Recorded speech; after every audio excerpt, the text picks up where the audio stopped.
Works.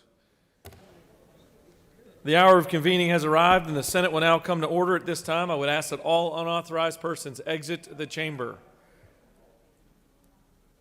The very not so populated chamber at this point.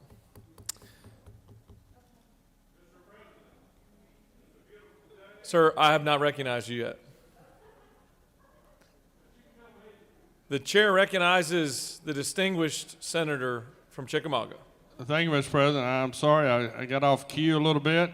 Just overwhelmed of the greatness of this chamber and its leader.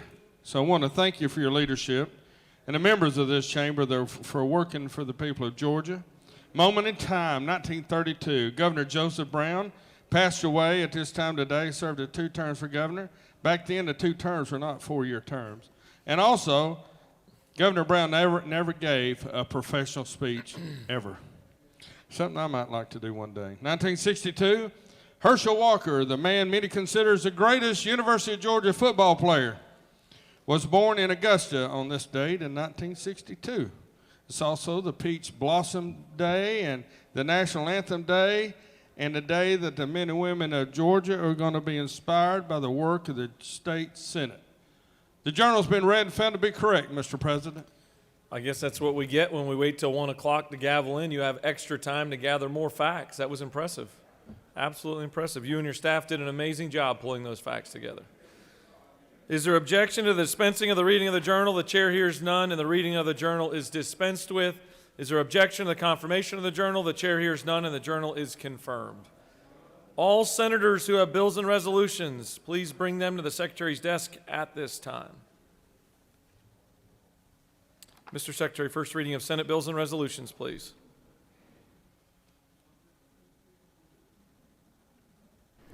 Senate Bill 271 by Senator Kirkpatrick of the 32nd, a bill to be entitled an act to amend Code Section 43-34-13 of the OCGA relating to fingerprinting and criminal background checks for healthcare professionals. Health and Human Services, please. Senate Bill 273 by Senator Jones of the 25th and others, a bill to be entitled an act to amend Chapter 2 of Title 21 of the OCGA relating to elections and primaries generally so as to authorize local governments to conduct elections by paper ballots in 2021 to provide for related. Ethics. Senate Bill 274 by Senators Thompson of the 14th and others, a bill to be entitled an act to provide a homestead exemption from Bartow County School District ad valorem taxes for educational purposes in the full amount of the first State and local government. Senate Bill 275 by Senator Thompson of the 14th and others, a bill to be entitled an act to amend an act providing for a homestead exemption from certain Bartow County School State District. and local government. Senate Bill 277 by Senator Mullis of the 53rd and others, a bill to be entitled an act to amend Part 3 of Article 4 of Chapter 11 of Title 16 of the OCGA relating to carrying and possession of firearms so as to extend the exemptions from Public weapons. safety. Senate Bill 278 by Senators Merritt of the 9th and others, a bill to be entitled an act to amend Chapter 8 of Title 34 of the OCGA relating to employment security so as to provide protections for employees Insurance against. and labor. Senate Resolution 176 by Senator Harbison of the 15th, a resolution honoring the life of Corporal Mark Privat and dedicating a bridge in his memory and for other purposes. Transportation. Senate Resolution 177 by Senator C. of the 34th and others, a resolution recognizing and commending Senator Valencia C. on receiving the Georgia Speech Language Hearing Association Legislature. Rules. Senate Resolution 179 by Senators Albers of the 56th and others, a resolution recognizing Senator Fran Millar and dedicating a road in his honor and for other purposes. Transportation. This completes the order, Mr. President. First reading and reference of House bills and resolutions, please. House Bill 124 by Representatives Williams of the 145th and others, a bill to be entitled an act to amend Chapter 18 of Title 43 of the OCGA relating to funeral directors and establishment, embalmers, and crematories so as to provide for multiple cremation Regulated industries. House Bill 244 by Representatives Hogan of the 179th and others, a bill to be entitled an act to amend Code Section 33-8-8.3 of the OCGA relating to the funding of services or reduction of ad valorem taxes in unincorporated areas of county. Insurance and labor.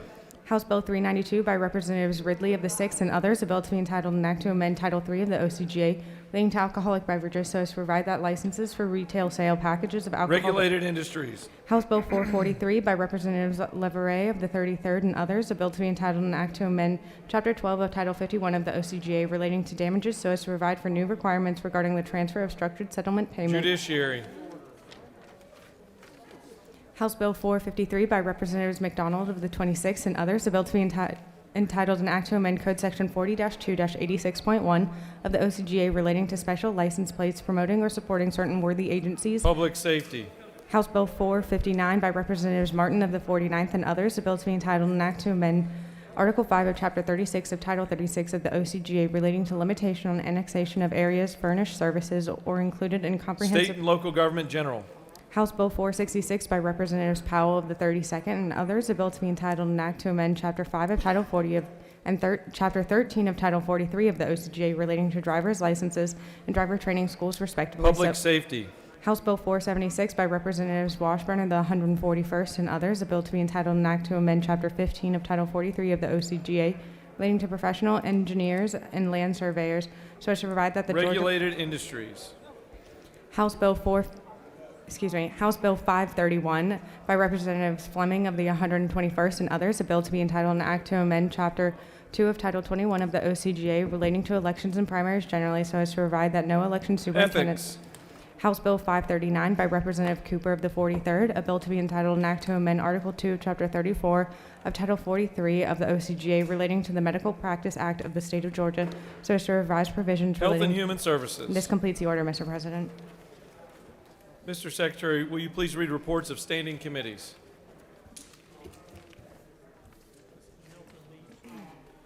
Mr. President, the Senate Committee on Agriculture and Consumer Affairs has had under consideration the following legislation and has instructed me to report the same back to the Senate with the following recommendation.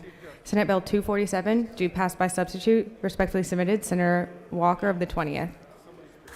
Mr. President, the Senate Committee on Education and Youth has had under consideration the following legislation and has instructed me to report the same back to the Senate with the following recommendation.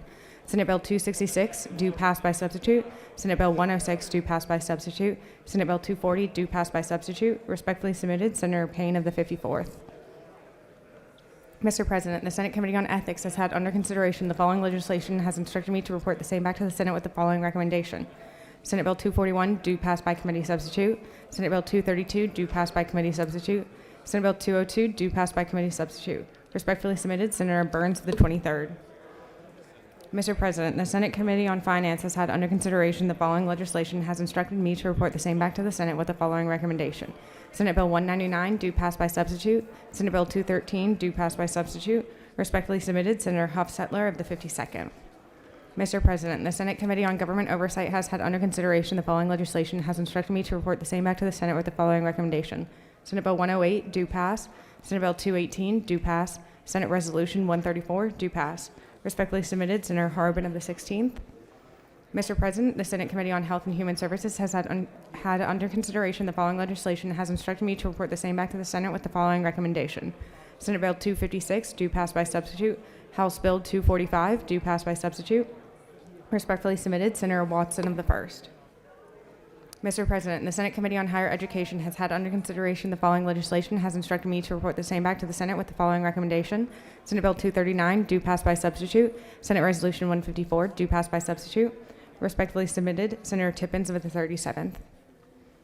Mr. President, the Senate Committee on Judiciary has had under consideration the following legislation and has instructed me to report the same back to the Senate with the following recommendation.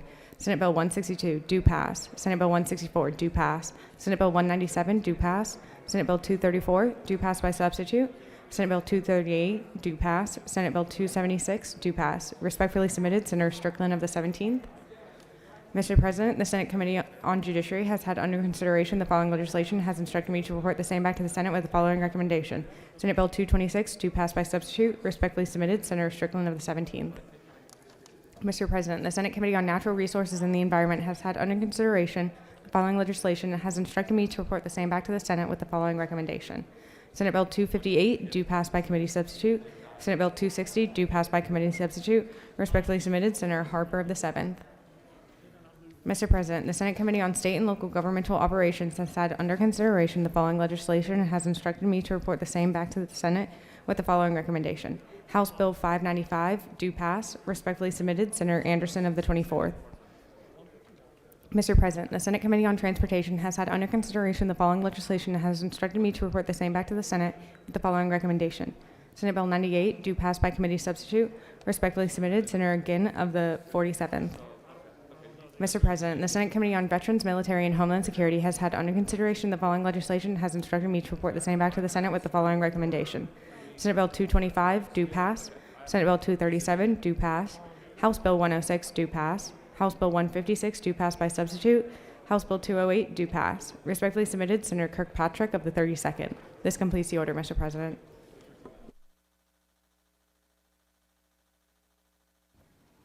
Mr. Secretary, will you please read bills and resolutions for the second time? Senate Bill 69 by Senator Mullis of the 53rd and others, primaries and elections, persons desiring to register to vote or update their voter registration through an application for a driver's license, indicate such desire on such application, provide. Senate Bill 71 by Senator Mullis of the 53rd and others, elections and primaries, the definition of absentee elector, revise, reasons for voting by absentee ballot, provide. Senate Bill 72 by Senator Mullis of the 53rd and others, elections and primaries, county registrar shall obtain monthly from the coroner, judge of the probate court, and funeral homes in the county identifying information about persons who died in the county during the previous month, provide. Senate Bill 74 by Senator Mullis of the 53rd and others, elections and primaries, ability of poll watchers at tabulating centers to observe the vote counting process, revise. Senate Bill 153 by Senator Dolezal of the 27th and others, Graduation Opportunities and Advanced Learning Act, enact. Senate Bill 178 by Senator Mullis of the 53rd and others, elections and primaries, absentee ballot applications shall not be sent without first receiving a request for such an application from such elector, provide. Senate Bill 219 by Senator Ginn of the 47th and others, alcoholic beverages, regulation of the manufacture, distribution, and sale of malt beverages, provide.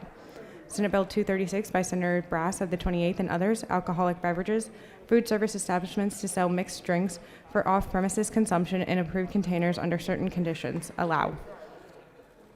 Senate Bill 246 by Senator Brass of the 28th and others, the Learning Pod Protection Act, exemptions applicable to learning pods, student attendance, administrative and judicial proceedings, provide. Senate Bill 252 by Senator C of the 34th and others, public officers, the compensation of certain public officials, revise. Senate Bill 253 by Senator Merritt of the 9th and others, elections and primaries, notice when polling places are relocated, provide. Senate Bill 255 by Senator Mullis of the 53rd and others, One Georgia Authority Act, grant program to support border region retail and tourism projects, provide. Senate Resolution 84 by Senator Harper of the 7th and others, airport infrastructure and improvements, create joint study committee. Senate Resolution 143 by Senator Harbin of the 16th and others, General Assembly chaplain, honorary position, appoint. This completes the order, Mr. President. All right, it's now time for our afternoon roll call. Try to remember that all day. Are there any motions to excuse? The chair recognizes the senator from the 33rd. Thank you, Mr. President, and good afternoon, y'all. I ask for unanimous consent to excuse the following senators from the 19th, the 35th, the 38th, and I'm looking for the 34th. Oh, there she is. Thank you, sir, for business outside the Capitol. Thank you, Senator. Without objection, the senators from the 19th, the 35th, the 38th, and almost the 34th are excused. Chair recognizes the senator from the 42nd. Thank you, Mr. President. I'd ask for unanimous consent to excuse the senator from the 39th. Oh, here she is. Never mind. Senator from the 39th is here, present, and accounted for. Any other motions to excuse? The chair sees none. The secretary will call the roll of senators. Signify your presence by voting the yea switch. The secretary will unlock the machine.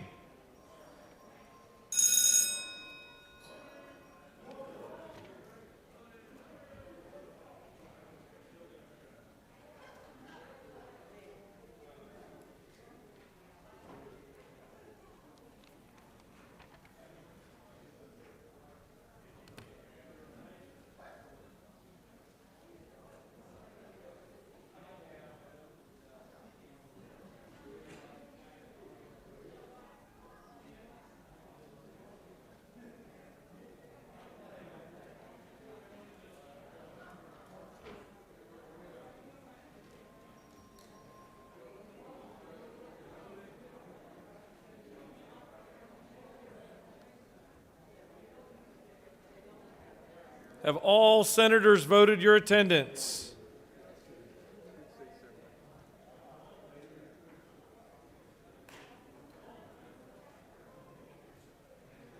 Have all senators voted your attendance, specifically the senator from the 40th?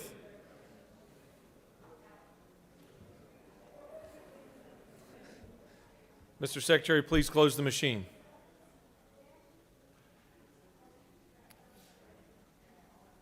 We have a special guest with us today that we would all like to recognize. Mr. Secretary, can you please read the resolution? Senate Resolution 170 by Senator Jones of the 10th and others, a resolution recognizing and commending Georgia Supreme Court Chief Justice Harold Melton for his 30 years in state government and for other purposes. Whereas Georgia Supreme Court Chief Justice Harold Melton has long been recognized by the citizens of this state for the vital role that he has played in state government and his deep personal commitment to the well-being of the citizens of Georgia. And whereas Chief Justice Melton was born in Washington, D.C., he grew up in East Point and Marietta, Georgia, and whereas he attended Auburn University, where he was the first black person elected to serve as president of the Student Senate. He earned his Juris Doctorate from the University of Georgia in 1991. And whereas prior to joining the court, Chief Justice Melton spent 11 years with the Georgia Department of Law. And whereas Chief Justice Melton also served as executive counsel to Governor Sonny Perdue. And whereas among his many civic activities, he served as a volunteer leader of Young Life Ministry, serving on its local board as well as the national board. He is also a board member of Atlanta Youth Academics. And whereas Chief Justice Melton has served with honor and distinction with the Georgia Supreme Court. And whereas it is abundantly fitting and proper that the outstanding accomplishments of this distinguished Georgian be appropriately recognized. Now therefore, be it resolved by the Senate that the members of this body recognize and commend Georgia Supreme Court Chief Justice Harold Melton for his efficient, effective, and dedicated public service to the state of Georgia, congratulate him upon the grand occasion of his retirement, and extend the most sincere best wishes for continued health and happiness. This completes the order, Mr. President. Is there objection to adoption of the resolution? The chair hears none, and the resolution is adopted. I'd like to take a moment to just personally thank and express my appreciation to Chief Justice Melton and his exceptional service and leadership of our judiciary of our great state. Throughout his time in public service and especially as Chief Justice, he has truly put on display our state's motto each and every day: wisdom, justice, and moderation. This time I'd like to recognize a senator from the 10th to introduce to us our special guest. Thank you, Mr. President, members of this great body. It is indeed an honor for me to present to some and introduce to others my friend, the Chief Justice of Georgia Supreme Court, Justice Harold Melton. Justice Melton has served on the Georgia Supreme Court since 2005 and has been the Chief Justice since 2018. However, he was serving our state long before he joined the Supreme Court. Chief Justice spent 11 years of his career in the Georgia Department of Law dealing with issues that are of great importance to Georgians. He then served as executive counsel to Governor Perdue and did the very same, notably fighting for Georgians and water rights, disputes with Alabama and Florida, and working to advance the delivery of criminal justice services in Georgia. In his 30 years working in state government, Chief Justice Melton has displayed grit, heart, passion, and kindness. He is the definition of a steadfast man, unwavering in his character and beliefs. This is what made him an outstanding Supreme Court justice. And also, this is what makes him an irreplaceable and treasured friend, father, and husband, and indeed a great Georgian. Outside of working in state government, Chief Justice Melton volunteered his time and energy to serve with the Young Life Ministries as a leader and part of the board. He also serves as a board member of Atlanta Youth Academies. This is the time when I had an opportunity to meet Chief Justice, and I wanted to share that with you because I know his passion for youth and inspiring the next generation. But on a more personal note, I just want to share a moment that I shared with our Chief Justice that still resonates with me today. Chief Justice, some time ago, back in around 2009, was our Men's Day speaker at my church in McDonough, Georgia. And it was during this time that he had a chance meeting with a young man named Janala Wilson. Janarlo had been 2 years removed from the Byrd State Prison, and at the time he was in his freshman year at Morehouse College. And see, I've asked Chief Justice if it's okay if I share just part of this story with you, and he has given me permission to do that. But right after our service, Janarlo had a chance meeting as he was tagging alongside me to meet and greet our Chief Justice. Much to my surprise and surprise of almost everyone in the sanctuary, Chief Justice asked if he could spend a private moment with Janarlo Wilson.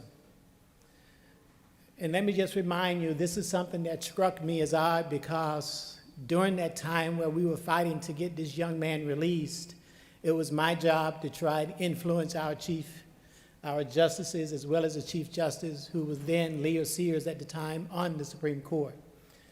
And let me just say, I had more success with others than I did with our current Chief Justice. But yet, despite the differences, those two met in a private room. And I will share with you that I was not in that room. But I can tell you that I know there was a lot of respect, probably some fear and trepidation even that was in that room. And I can tell you that in that room where these two met, there was probably a lot of hope and even despair. And I'm sure that in that room where these two men met from different sides of the track, yet joined together by this common bond of humanity, there was also a moment where that must have been times where there was much love in that room as well. Two men, socially, politically different, one trying to start his career, one established, very prominent. But yet, out of the outcome of that meeting was a moment where I know their two souls connected. And I know that because Janarlo Wilson called me and asked me to thank the Chief Justice for influencing his life. He said simply, Senator, he extended an olive branch to me, and he encouraged me to do well with my endeavors. And it's that kind of encouragement, it's that kind of a man that I present to you today. Someone who has always sit high and presided over countless cases, but yet never ever lost that common touch of dealing with young people that he always sought to influence. And Chief Justice, let me just say, there's always power in your words. But I can tell you that that moment that you spent with this young man was much more powerful than you can ever imagine. As a matter of fact, today, he even serves in the law department, working for the city of Atlanta in the law department, having his record completely expunged. So I am more than honored today, more than delighted to share this story that we have shared for so many years and to present to you my close friend, my good friend, the Chief Justice of the Georgia Supreme Court, Justice Harry Milton.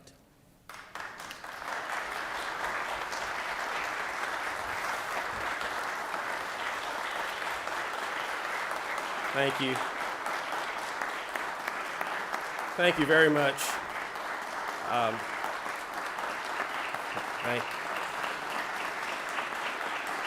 Thank you.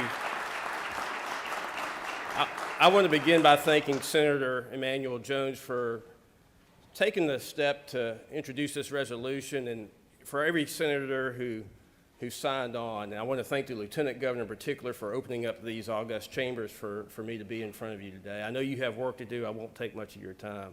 I'm honored to be in your presence. I'm honored to have served this great state. I will tell you that when you honor me, you honor my fine judges on our court, my friends on the Court of Appeals, the Judicial Council, the Administrative Office of the Court, the judges all throughout this state who have come around the common cause to do great work for the citizens of this great state. I am so grateful for them to allow me to be a part of what they are doing, and we collectively serve with you. And it's been my greatest honor over these last 30 years to play a part in what you are doing and what we are doing together. So thank you very much. It's my real honor to be with you today. Thank you so much.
All right, the Senate will come back to order. Are there any unanimous consents?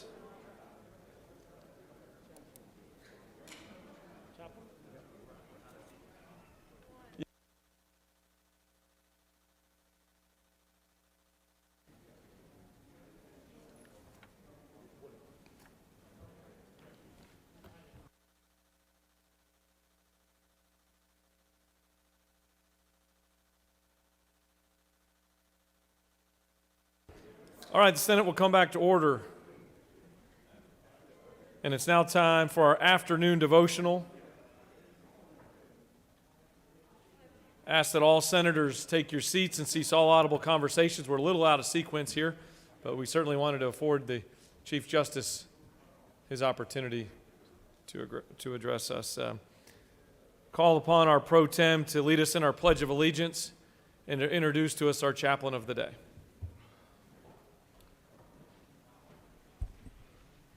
I pledge allegiance to the flag of the United States of America and to the republic for which it stands, one nation, under God, indivisible, with liberty and justice for all. And the Georgia flag.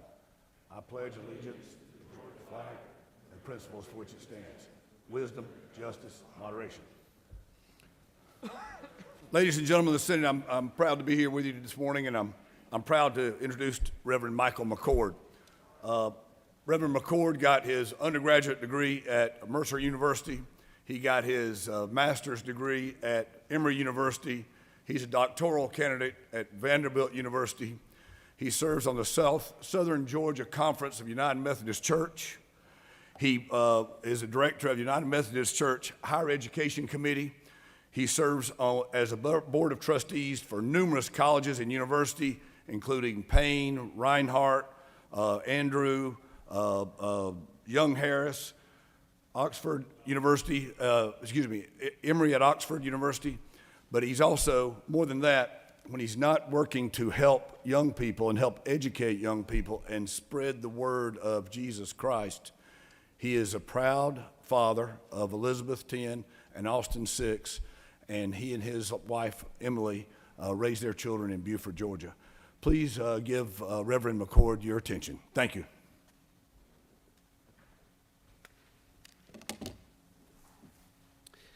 Thank you, Mr. President, Mr. Pro Tem, Mr. Secretary, for the opportunity to be with you today. Thank you all. It's an honor to be able to share with you today. When I received the invitation to speak with you, I happened to be with my son, Austin, who's 6. He and Ellie are at World Language Academy up in Hall County, and I think they're watching today. And I said to him, Austin, I'm going to meet with this group of leaders who work to make Georgia better. They work together to do that. What should I say to them? And he looked at me. He's kind of a creative, kind of precocious kid. And he looks up at me and he laughs. He says, tell them how to build with magnetiles. Now, for those who don't know what magnetiles, I brought some here today. These are magnetiles, and they are plastic building blocks with magnets, and you can build all kinds of creations with these. In fact, your imagination is the only limitation you have when it comes to building with these. And Austin will spend hours in his room building them. Well, as you can imagine, I walked out of the room and kind of laughed and said, well, that's not much help. How do you talk about magnetiles with the Georgia Senate? But as I started to think about it, I realized he may be actually onto something. See, there's this story in the Gospel of John where Jesus is walking through Samaria, and he ends up at this well, Jacob's well, near Sychar, and he encounters a woman there. It's a fascinating story. There's so much you can unpack in this story, but for us today, I want to think about this story as it's a story of two people who shouldn't be working together. See, Jesus is a Jew, and the woman, she's a Samaritan. Jews and Samaritans hated each other. They despised. They had a long-running dispute about whose religion was the true religion, and it says didn't like each other so much they wouldn't even look at each other's direction. Jesus shouldn't have been there, and he certainly shouldn't be there with a Samaritan. But she's a woman, and he's a man, and in this time and period, women and men were not seen together in public. If you weren't married, you wouldn't talk to them. You wouldn't be seen together. These two should not be talking together in public, and yet there they are. And then finally, we don't know much about this woman, but we know she's experienced enormous heartache, so much so that she comes to the well by herself to get water in the middle of the day. They should not be together, and yet they are. And it turns out they're talking about a public works project. Yeah, it's water. They're trying to get out water out of the well so they can drink. And it's much more than that, it turns out, about redemption and healing of this woman. But what happens is they hear each other, they know each other, and then they also are heard. The story goes on, and the woman goes back into her town, and the story ends with this.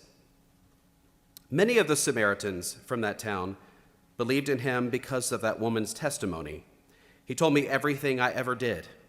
So when the Samaritans came to him, they urged him to stay with them, and he stayed 2 days longer. And because of his words, many more became believers. Jesus gave the woman a voice. The woman gave him an entree into the community, and together, even though they shouldn't be talking, shouldn't be working together, made their community better.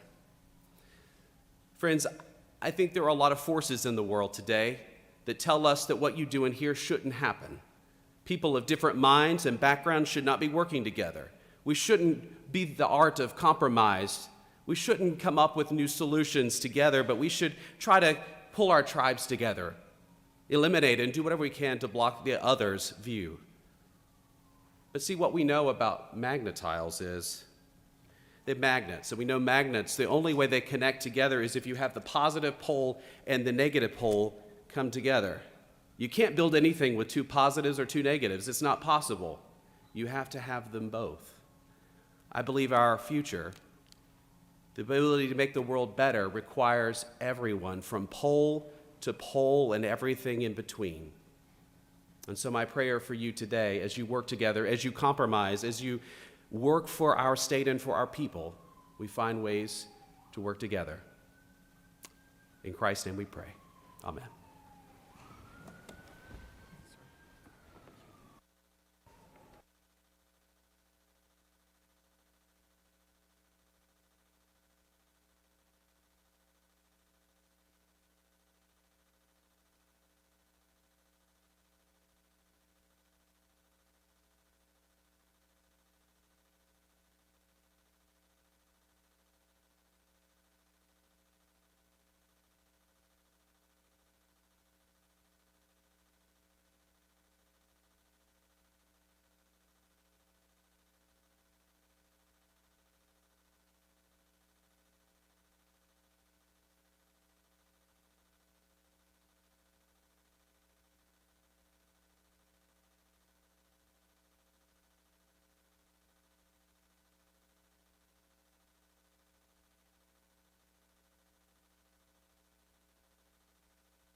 Senate will come back to order.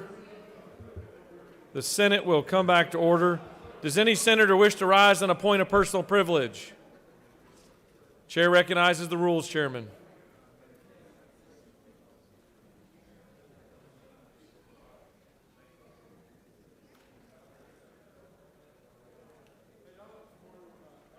I've never seen you wear glasses before. Hey, do I look smarter now? Thank you, Mr. President. Ladies and gentlemen, I just want to talk about the Rules Committee for a moment. We will not meet today. We will meet tomorrow at 10:30, followed by a great nutritious meal from Varsity Hot Dogs. Everybody's invited. Anybody presenting a bill, and the entire Senate and staff is invited at the mez. Oh, they gave me a timer. I'm talking about Varsity. Committee meeting at 10:30, and lunch is at 12. I'd like to also let you know that we could have some long days up to crossover. I would suspect that Friday may not be as long because the gentleman behind me told me it wasn't going to be. But we'll have a rules meeting after session Friday for Monday.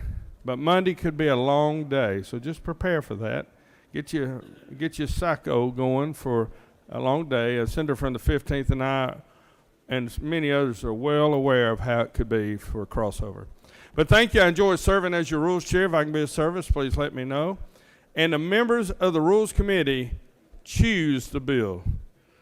We decide what's available, and they choose the bill. So if you got a bill you want, talk to your Rules Committee members now. Thank you, Mr. President.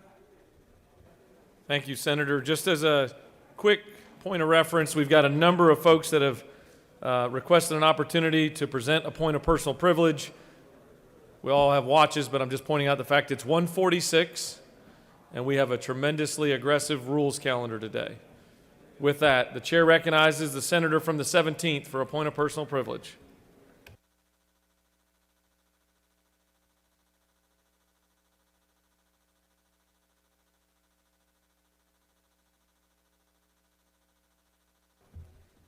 Thank you, Mr. President. Happy to be joined by my colleague from the senator from the 10th. We rise today to honor Gary Barham. Gary passed away yesterday morning. He was our District 3 County Commissioner in Henry County, where he served since 2013. Gary's roots ran deep in Henry County. His family has been in the county since the 1800s. Prior to his service as a county commissioner, he served the city of McDonough for 31 years as the Director of Public Works and Chairman of the Parks and Beautification Committee. He also was a volunteer fireman, a Little League coach, and umpire. But more than that, Gary was a great person, a great friend for both of us, everyone in McDonough and Henry County. I rise and ask for a moment of silence, to prayer for his family, in particular his wife Becky, his sons Adam and Josh, and his 5 grandchildren. Please rise and offer a moment of silence. Thank you so much. Chair recognizes the senator from the 44th for a point of personal privilege.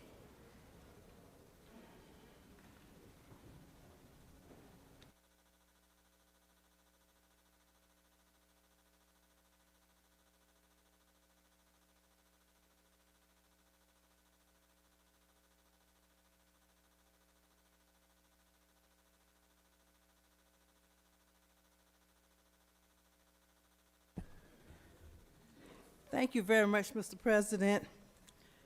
Colleagues, I rise this morning to celebrate the wonderful life of Mr. Vernon Jordan, Jr., native Atlantan and one of Georgia's favorite sons.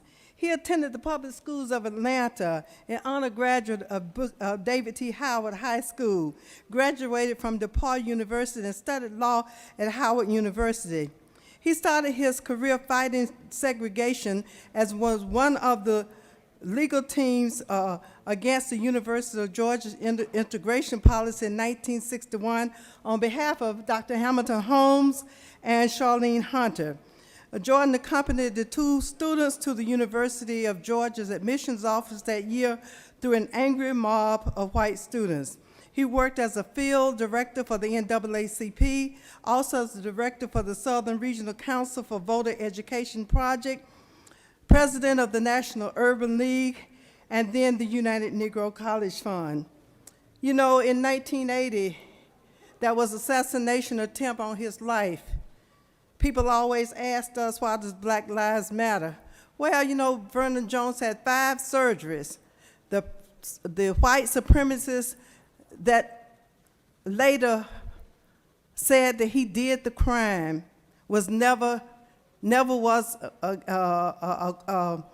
prosecuted for it.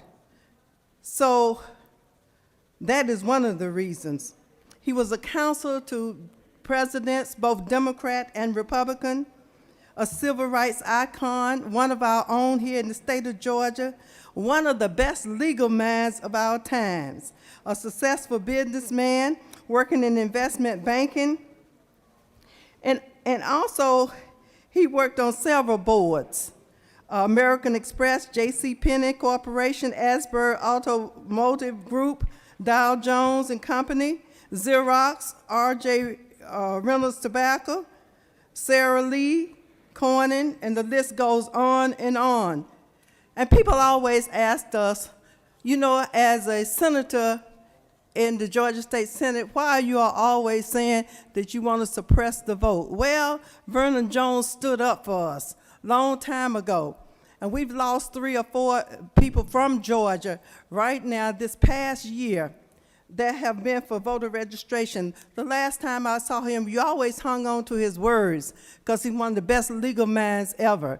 And so a couple of years ago, he spoke over at the 150th anniversary of St. Paul AME Church, just a few miles down the street, and reminded us in that speech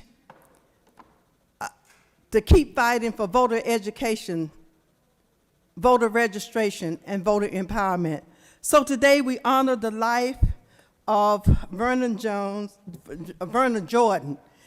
and remember his life. He passed away on my birthday, March the 1st, and we give him all the honor here as a son of Atlanta and as a son of Georgia. And Mr. President, I know we are short for time, but if we could just do a moment of silence in honor of Vernon Jones here in Atlanta and in Vernon Jordan in the state of Georgia and also in Atlanta. Senator has asked us to rise and offer a moment of silence. Amen. Thank you, Mr. President. I yield the way. Thank you, Senator. Chair recognizes the senator from the 32nd for a point of personal privilege.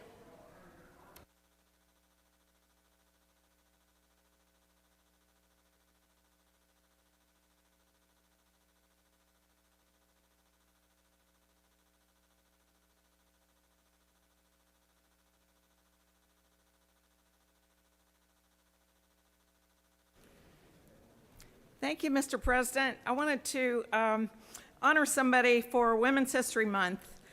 And she is Georgia native. Her name is Lila Denmark. She was an American pediatrician in Atlanta, and she was the world's oldest practicing pediatrician until she retired in 2001 at the age of 103 after 73 years in practice. She was a supercentenarian. She lived to the age of 114. And in 2011, she became one of the 100 oldest people ever. She was a pioneering female doctor, medical researcher, and an outspoken voice in the pediatric community. And she was one of the co-developers of the pertussis vaccine.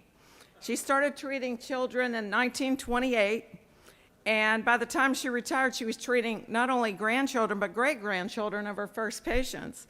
She was born in Portal, Georgia, which I believe is in Bullock County, and she was the third of 12 children.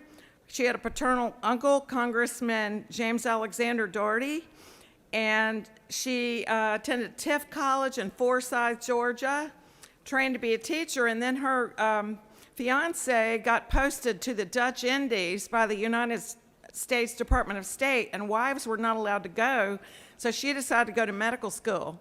And she was the only woman in the 1928 graduating class of the Medical College of Georgia in Augusta, and the third woman ever to get a medical degree.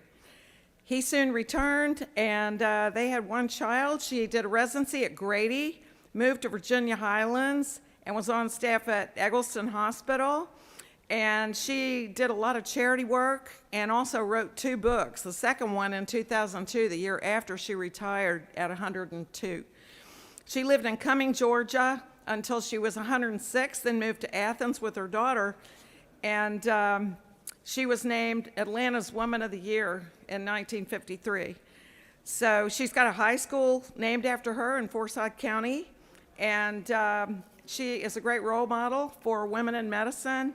And I just wanted to take that brief moment in history. Thank you, Mr. President. I yield the will. Chair recognizes the senator from the 47th for a point of personal privilege.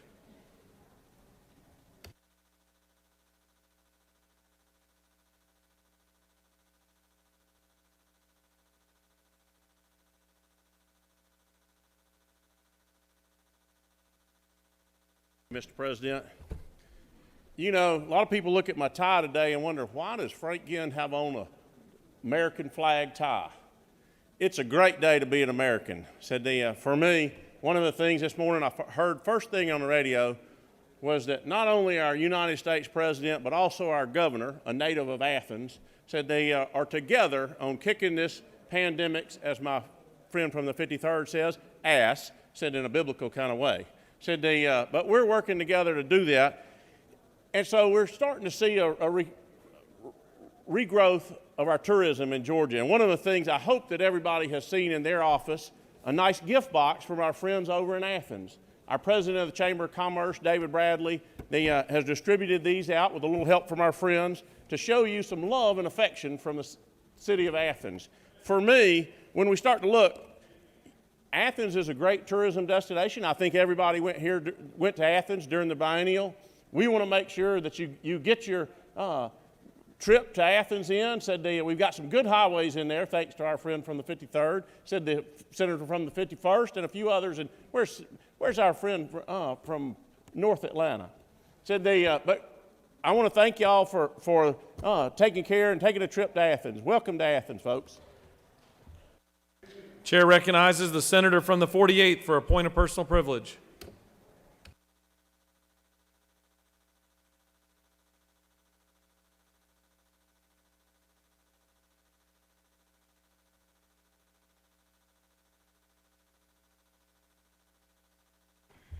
Thank you, Mr. President. And it's my honor to introduce our doctor of the day, who's Lejeune Oliver.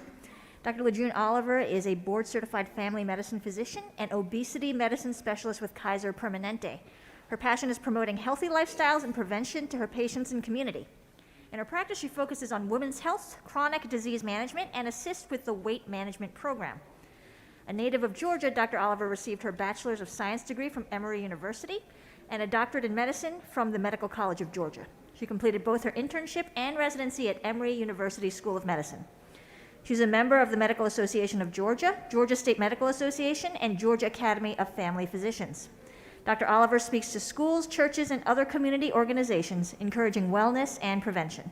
She's an active member of the Zion Hill Baptist Church in Southwest Atlanta, serving as a youth mentor and enjoys traveling. Don't we all? Dr. Oliver's greatest joy is spending time with her family. Thank you so much for your service, Dr. Oliver. Thank you, Mr. President. I yield the well. Thank you, Senator. Chair recognizes the senator from the 43rd for a point of personal privilege.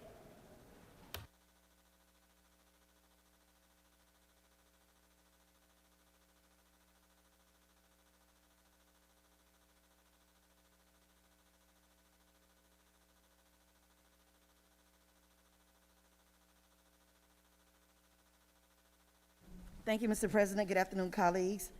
Today I rise to invite you to our tomorrow Be the Match Day at the Capitol. Be the Match is adds donors onto the Be the Match registry. More than 400 Georgians have turned to the match searching for a cure since last year. For patients battling deadly blood cancers like leukemia or lymphoma or life-threatening blood diseases like sickle cell disease or aplastic anemia, there is a cure. A blood stem cell transplant from a matching living donor can offer hope to patients battling these and 70 other deadly blood diseases. Yet only 30% of patients will find a matching donor in their family. The remaining 70% turn to Be the Match Registry and its database of 22 million members who are willing to step up and save the life of a complete stranger. Tomorrow we will be in Liberty Plaza for Be the Match Day from noon until 3. Please join us. Thank you, Mr. President. I yield the will. Thank you, Senator. Chair recognizes the senator from the 36th for a point of personal privilege.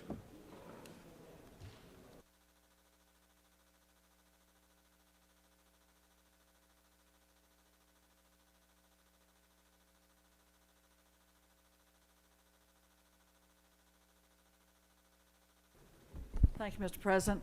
Colleagues, I rise today to briefly bring up a subject matter that has been with us since the middle of last year, at least, and that is the subject of unemployment insurance benefits. I still am receiving plaintiff letters, emails, calls from constituents that have not had their unemployment benefits application processed. Good morning. My name is Kimberly Leanne Robinson. I've been attempting to get unemployment benefits since November 2020.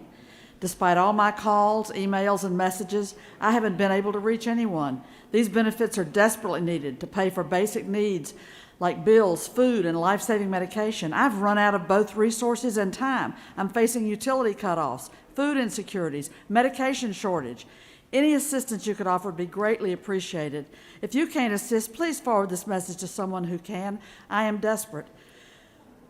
She then writes again, 15 days later, to say, my sister filed her unemployment last week, and as of today, she's received all of her back payments. I filed 4 months ago, and still nothing. What is possibly going on? Someone needs to call me. This is one person's plea from Southwest Atlanta, one of my constituents. This is just one of really countless pleas for us to help. And amidst all the other bills, all the other issues, the pace of the session, we must not turn our backs on people in need like this from a system that was set up to provide a bridge over troubled waters when someone loses their job out of no fault of their own. We're all challenged to take up this message and spread it directly to the commissioner at the Department of Labor, to anyone and everyone. And you know, there are remedies. I've said from this very well, we should mobilize National Guard people to come in like they've done in about 3 or 4 other states successfully, to come in, man the call centers, do some of the basic logjam breaking. These are people's lives. There are people living in their cars right now because our unemployment insurance system has failed them. I can't go home and face people and say, well, you know, luck of the draw, I guess yours just didn't get processed. There's a way to get this done, and there's more money in Washington to send down here to get this thing done. Join me, please, in sending the message to the Department of Labor, do your job.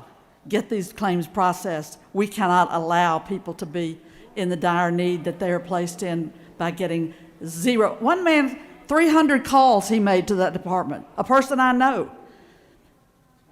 You all have constituents facing the same thing. Let's join together with our voices to say this must be resolved. Thank you.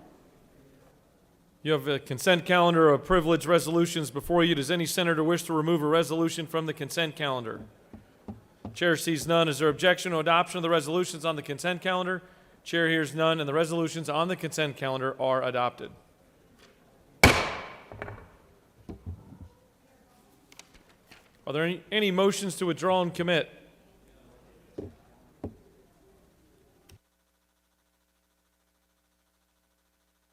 You have a consent calendar of local bills before you. Mr. Secretary, are there any objections filed to any of the bills on the local consent calendar? Mr. President, there are no objections filed. Is there objection to agreeing to the report of the Committee on State and Local Government, which is favorable to the passage of the bills on the local consent calendar? Chair hears none, and the report of the committee is agreed to. The questions on the passage of the bills on the local consent calendar, all those in favor will vote yea, opposed nay. The Secretary will unlock the machine.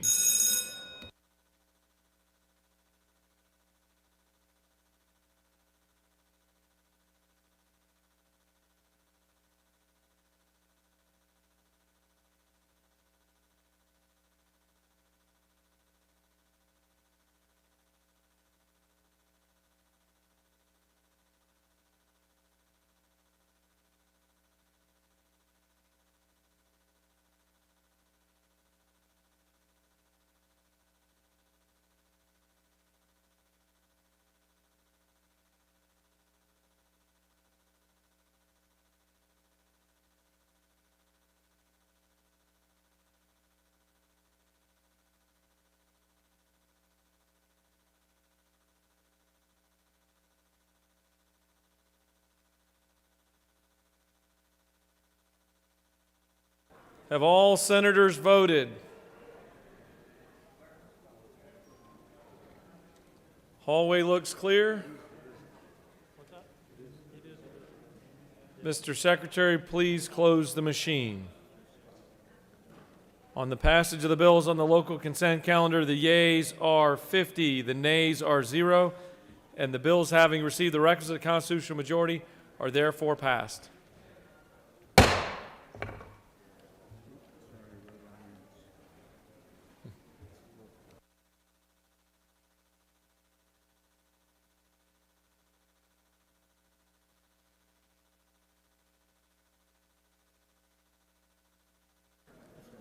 Chair recognizes the majority leader. Thank you, Mr. President. I move that we table all the bills on the rules calendar. The majority leader has moved that we table all the bills on the rules calendar. Is there objection? There is objection. Would the majority leader like to speak to his motion? It's not debatable. All right, there's objection. Mr. Secretary, will you please open the machines, vote yea or nay?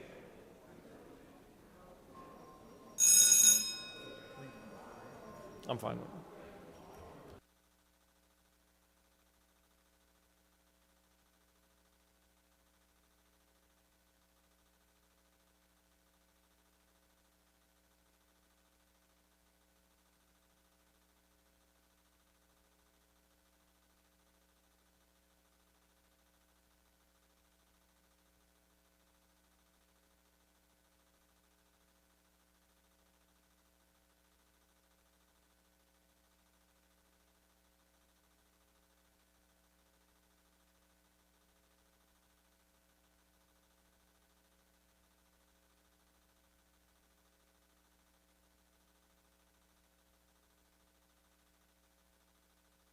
Have all senators voted? Have all senators voted?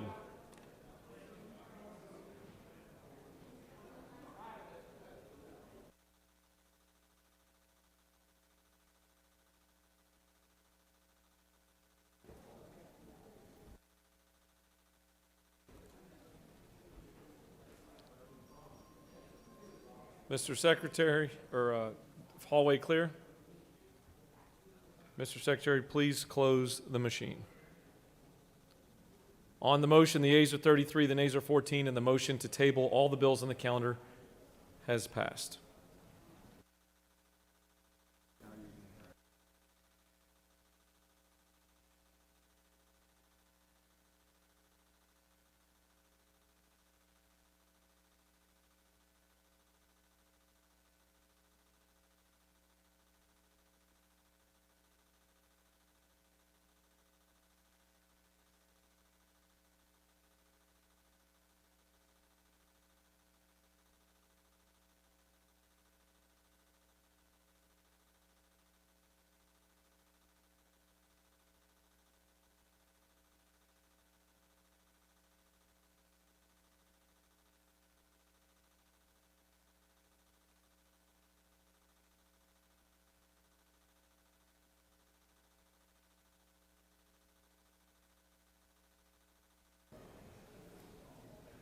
Chair recognizes the senator from the 29th. Mr. President, I move that we remove Senate Bill 182 from the table. Mr. Secretary, can you please read the caption of Senate Bill 182?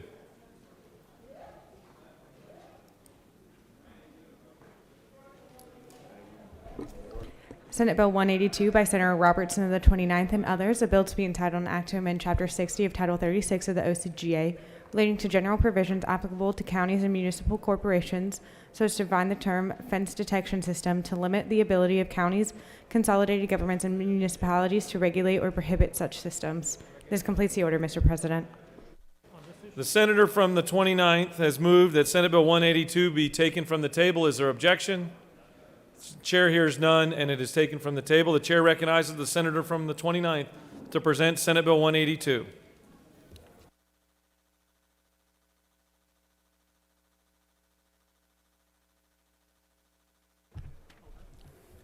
Mr. President and colleagues, I ask for your favorable consideration on Senate Bill 182. What this does is this includes certain electric fences that are used in commercial properties as part of an alarm system, as an included part of that alarm system that requires no more additional permitting by the municipality where these fences are erected in order to protect the assets in warehouses, airports, and places like that. Mr. President, if there are no questions, I'll yield the well. You have no questions. Does any other senator wish to speak for or against Senate Bill 182? The chair sees none. Is there objection or agreeing to the report of the committee which is favorable to the passage of the bill? The chair hears none. The report of the committee is agreed to. Is there objection to the main question being ordered? The chair hears none and the main question is ordered. Questions on the passage of the bill? All those in favor vote yea. Opposed nay. The secretary will unlock the machine.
Have all senators voted?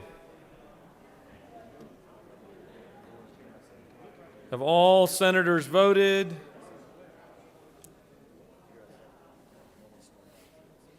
Mr. Secretary, please close the machine. On the passage of the bill, the yeas are 51, the nays are 1. This bill, having received the requisite constitutional majority, is therefore passed.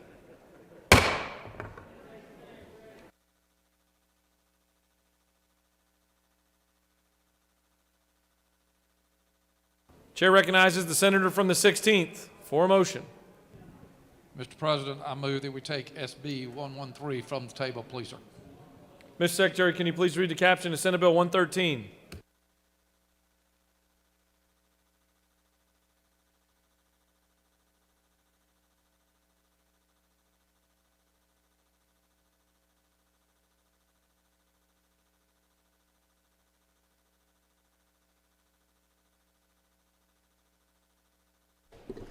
Senate Bill 113 by Senator Harbin of the 16th and others, a bill to be entitled an act to amend Chapter 25 of Title 33 of the OCGA relating to life insurance so as to provide for life insurers' requirement to review the National Association of Insurance Commissioners' Life Insurance Policy Locator Service, to provide for reporting, to provide for the Commissioner to prescribe reporting, to provide for a sunset provision for reporting requirements, to provide for enforcement. The Senate Committee on Insurance and Labor recommends that this bill do pass by substitute. Respectfully submitted, Senator Burke of the 11th. Insurance and Labor offering the following substitute to Senate Bill 113, a bill to be entitled an act to amend Chapter 25 of Title 33 of the OCGA relating to life insurance so as to provide for life insurers' requirement to review the National Association of Insurance Commissioners' Life Insurance Policy Locator Service, to provide for reporting. This completes the order, Mr. President. Senator from the 16th has moved that Senate Bill 113 be removed from the table. Is there objection? Chair hears none, and it is taken off the table. The chair recognizes the senator from the 16th to present Senate Bill 113. Thank you, Mr. President. We've looked at something very similar to this. This basically takes the policy locator that is run by the National Association of Insurance Commissioners and requires each insurance company for life insurance to check it on an annual basis and to notify a person that is hunting a policy within 90 days. It does have a sunset provision on it, which would allow them until 2025 that they would have to be mandatory to do that, but it helps people find what belongs to them, and it's a good bill. You have no questions. He exited quickly. Does any other senator wish to speak for or against Senate Bill 113? The chair sees none. The question is on the adoption of the committee substitute. Is there objection on adoption of the committee substitute? Chair hears none, and the committee substitute is adopted. Is there objection or agreement to the report of the committee which is favorable to the passage of the bill? Chair hears none. The report of the committee is agreed to. Is there objection to the main question being ordered? Chair hears none, and the main question is ordered. The question is on the passage of the bill by substitute. All those in favor vote yea. Opposed, nay. The secretary will unlock the machine.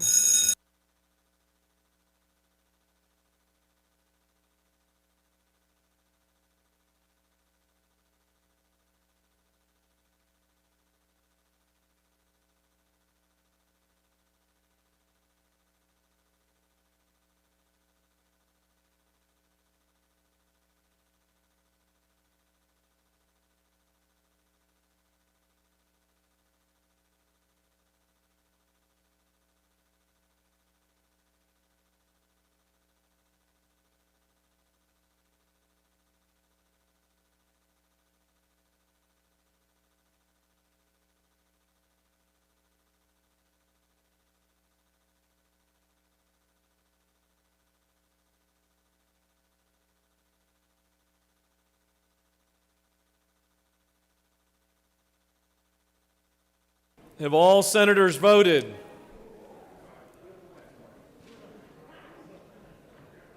Mr. Secretary, please close the machine. On the passage of the bill, the yeas are 50, the nays are 2. This bill, having received the requisite constitutional majority, is therefore passed by substitute.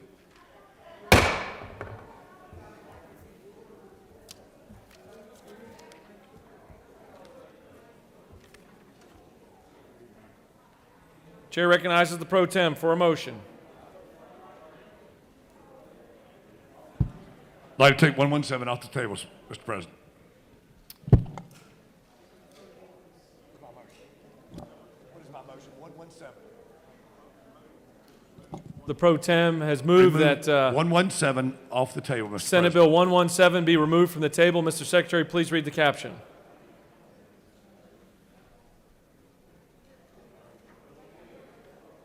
Senate Bill 117 by Senator Miller of the 49th and others, a bill to be entitled an act to amend Chapter 6 of Title 16, Article 1 of Chapter 10 of Title 17, Article 2 of Chapter 3 of Title 35, Title 42, and Article 1 of Chapter 2 of Title 49 of the OCGA relating to sexual offenses, procedure for sentencing and imposition of punishment, the Georgia Crime Information Center, penal institutions, and general provisions regarding the Department of Human Services, respectively, so as to revise the offenses of improper sexual contact by employer or agent in the first and second degrees. The Senate Committee on Judiciary recommends that this bill do pass by substitute. Respectfully submitted, Senator Strickland of the 17th. The Senate Judiciary offers the following amendment, a following substitute to Senate Bill 117. A bill to be entitled an act to amend Chapter 6 of Title 16, Article 1 of Chapter 10 of Title 17, Article 2 of Chapter 3 of Title 35, Title 42, and Article 1 of Chapter 2 of Title 49 of the OCGA. This completes the order, Mr. President. The pro tem has moved that Senate Bill 117 be taken from the table. Is there objection? The chair hears none, and Senate Bill 117 is removed from the table. Chair recognizes the pro tem to present the bill. Thank you, Mr. President. Senate Bill 117 will take certain forms of sexual battery that are today are treated as misdemeanors and treat them as felonies in situations where the victim is a minor under the supervision of a mentor, a coach, or a teacher. This will have the effect of adding these sexual predators, these sexual batterers. By any definition, they are offenders, and this will put them on the sex offender registry where they belong. I was shocked to find out in my community where an incident occurred that a teacher had an inappropriate sexual relationship with a student. Because that student went to a different school than the teacher, he could not be prosecuted under a felony statute. This is a loophole in the law, and I asked you to stand with me and close it. This bill passed out of judiciary without objection and is a good piece of legislation and good for all of Georgians. I'll stand for any questions, Mr. President, and yield the will if there are none. You have no questions. Vote green. Thank you, Mr. President. Does any other senator wish to speak for or against Senate Bill 117? The chair sees none. The question is on the adoption of the committee substitute. Is there objection to adoption of the committee substitute? Chair hears none, and the committee substitute is adopted. Is there objection to agreeing to the report of the committee which is favorable to the passage of the bill? The chair hears none. The report of the committee is agreed to. Is there objection to the main question being ordered? Chair hears none, and the main question is ordered. Questions on the passage of the bill by substitute. All those in favor vote yea. Opposed, nay. The secretary will unlock the machine.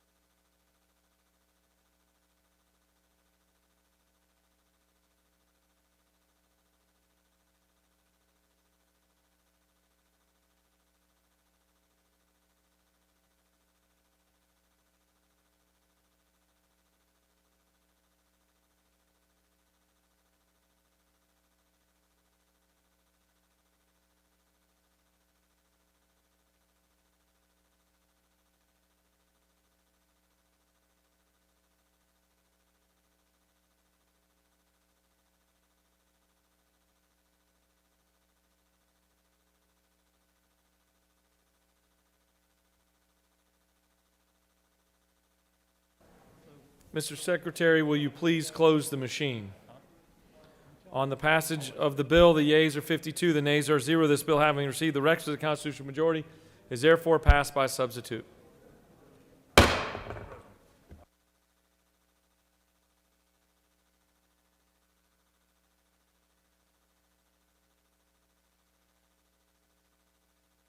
Chair recognizes the pro tem for a point of personal privilege. Thank you, Mr. President. I would like to give special thanks to Mr. C.R. Chisholm of Clark County for coming to the Capitol yesterday to testify on this very important bill. Thank you, Mr. President. I yield. Thank you, Senator.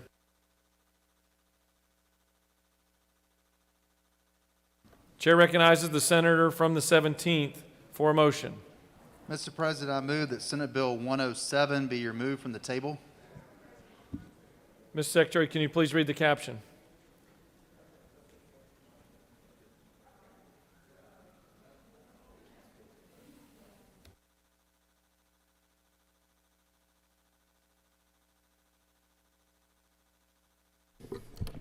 Senate Bill 107 by Senator Strickland of the 17th and others, a bill to be entitled an act to amend Article 12 of Chapter 3 of Title 20 of the OCGA relating to post-secondary education grants for foster children and adopted children so as to provide for the waiver of tuition and all fees, including mandatory rooming and board fees for qualifying foster and adopted students by units of the University System of Georgia and the Technical College System of Georgia, subject to certain exceptions. The Senate Committee on Higher Education recommends that this bill do pass by substitute. Respectfully submitted, Senator Tippins of the 37th. The Senate Committee on Higher Education offers the following substitute to Senate Bill 107, a bill to be entitled an act to amend Article 12 of Chapter 3 of Title 20 of the OCGA relating to post-secondary education grants for foster children and adopted children to provide for the waiver of tuition and all fees, including customary rooming and board fees for qualifying foster and adopted students by units of the University System of Georgia. This completes the order, Mr. President. Senator from the 17th has asked for Senate Bill 107 to be taken off the table. Is there objection? Chair hears none, and it's taken off the table. The chair recognizes the senator from the 17th to present the measure.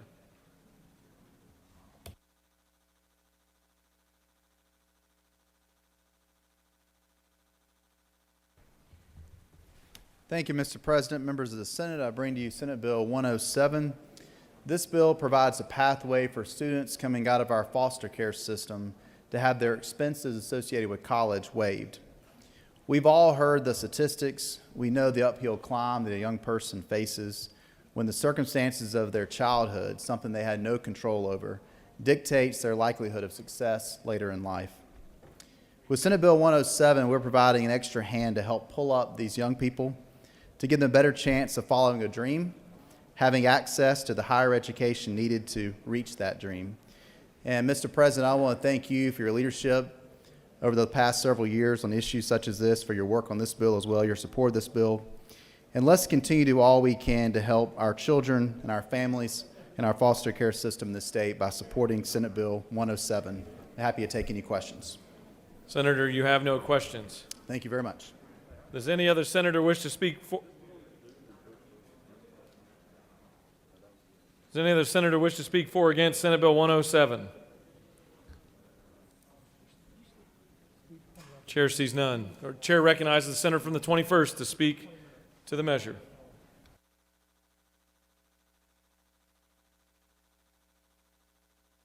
Thank you, Mr. President. Mr. Colleagues, I come to speak in support of this bill. I want to thank the senator for the 17th for bringing this bill. And I would ask that we give unanimous support for this. These kids, when they come out of high school and they age out at 18, they need help from 18 to 22, and education is the best thing we can do for these foster kids and help them get into society, be productive, and get a job. So I would urge your support. Thank you, Mr. President. I yield the will. Thank you, Senator. Any other senator wish to speak for or against Senate Bill 107? Chair sees none. Questions on the adoption of the committee substitute. Is there objection to adoption of the committee substitute? Chair hears none, and the committee substitute is adopted. Is there objection to agreeing to the report of the committee which is favorable to the passage of the bill? The chair hears none, the report of the committee is agreed to. Is there objection to the main question being ordered? The chair hears none, and the main question is ordered. Questions on the passage of the bill by substitute. All those in favor vote yea. Opposed nay. The secretary will unlock the machine.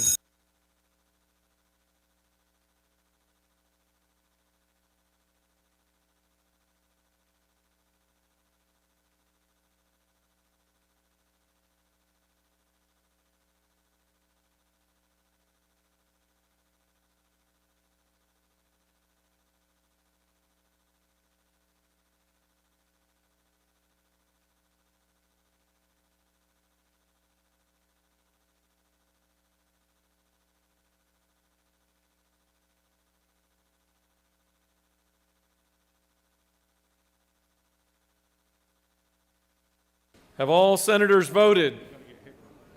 We got one coming in. Don't hurt yourself. Don't pull a hamstring.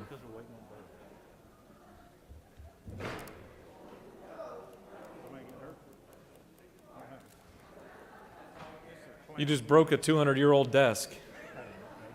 Mr. Secretary, please close the machine. On the passage of the bill, the yeas are 50, the nays are 0. This bill, having received the requisite constitutional majority, is therefore passed by substitute.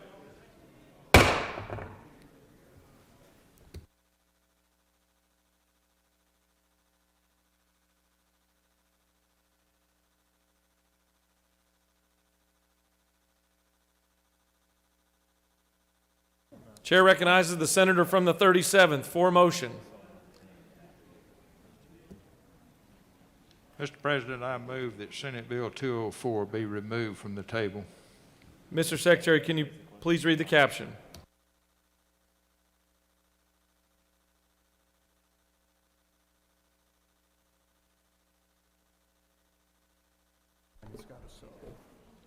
Senate Bill 204 by Senator Tippins of the 37th and others, a bill to be entitled an act to amend Chapter 4 of Title 20 of the OCGA relating to vocational, technical, and adult education so as to provide for the State Board of the Technical College System of Georgia to award high school diplomas, to provide for a pilot program by the State Board of Technical College System of Georgia. The Senate Committee on Higher Education recommends that this bill do pass by substitute. Respectfully submitted, Senator Tippins of the 37th. The Senate Committee on Higher Education offers the following substitute to Senate Bill 204. A bill to be entitled an act to amend Chapter 4 of Title 20 of the OCGA relating to vocational, technical, and adult education so as to provide for the State Board of the Technical College System of Georgia to award high school diplomas, to provide for a pilot program by the State Board of the Technical College System of Georgia. This completes the order, Mr. President.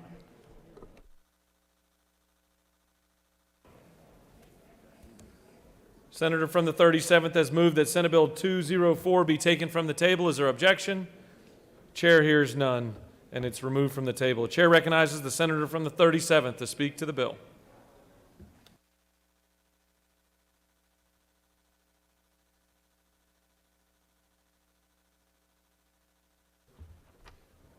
Thank you, Mr. President. Ladies and gentlemen of the Senate, it is a sincere pleasure for me to bring you Senate Bill 204.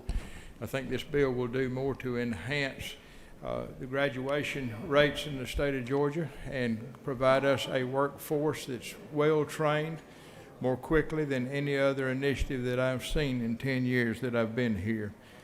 What this bill does is authorizes Technical College System of Georgia to be able to grant high school diplomas in conformity with existing laws within the state of Georgia. What this bill also does is provide a seamless pathway with those students who choose to go into technical fields and know what their vocational desires are. This is truly a one-stop shop for technical training, and it gives us the most efficient and effective use of state resources. And that housing this with Technical College of Georgia, we're using existing infrastructure and resources so we don't have to create standalone programs. This will enable those who have dropped out of high school because of maybe some stigma that they have, they can get a high school diploma. Those who are adults can come back and get a high school diploma instead of a GED. And those students that are in high school that have reached certain academic achievement and are 16 years old can enroll in technical college. This bill will enable the citizens of Georgia to obtain a high school diploma and technical training and obtain a well-paying job and build Georgia's economy. Mr. President, if there are no other questions, I'll yield the word. I urge each of you to vote for this. This bill will move the state of Georgia ahead in education and in economic development. You have a question. Chair recognizes the senator from the 14th for a question. Senator Yield. Yes, sir. Senator, isn't it true that you worked with me and we worked together on this bill last year? Yes, sir. Senator, isn't it further true this is a bipartisan bill to make sure that students that have an opportunity for economic development and further education? 47 people signed it. Nobody refused. Thank you for bringing this forward. You have no more questions. Thank you, Mr. President. Does any other senator wish to speak for or against Senate Bill 204? The chair sees none. Questions on the adoption of the committee substitute. Is there objection to adoption of the committee substitute? Chair hears none, and the committee substitute is adopted. Is there objection to agreeing to the report of the committee, which is favorable to the passage of the bill? The chair hears none. The report of the committee is agreed to. Is there objection to the main question being ordered? The chair hears none, and the main question is ordered. Questions on the passage of the bill by substitute. All those in favor vote yea. Opposed nay. The secretary will unlock the machine.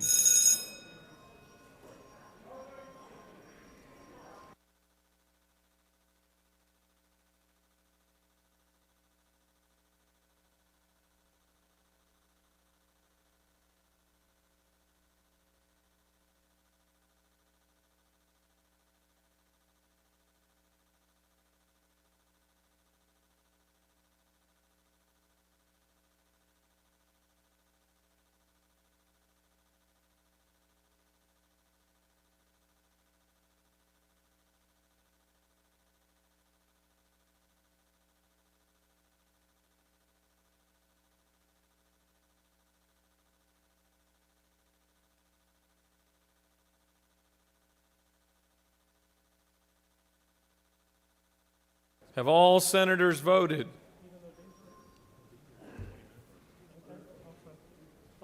Have all senators voted?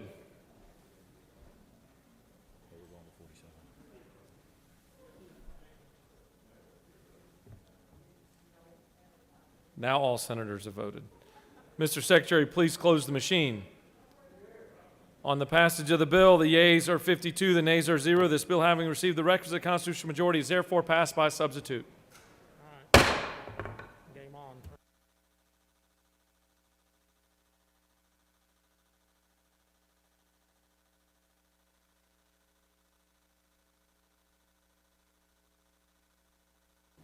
Chair recognizes the majority whip for a motion. Thank you, Mr. President. I move that we remove SB 47 from the table. Mr. Secretary, can you please read the caption of Senate Bill 47?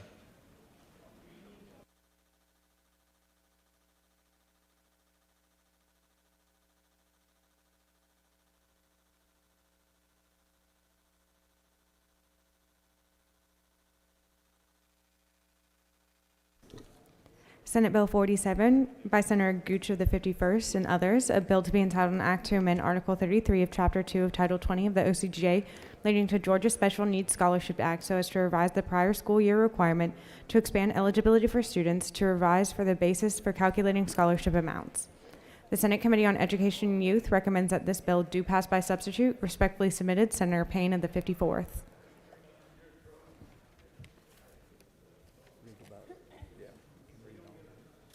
The whole thing? Yep, well done to review procedure.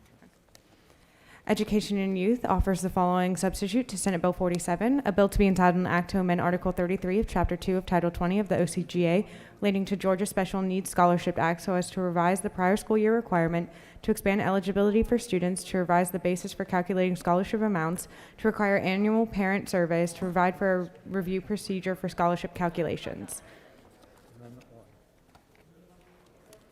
Senator Gooch of the 51st offering the following Amendment 1.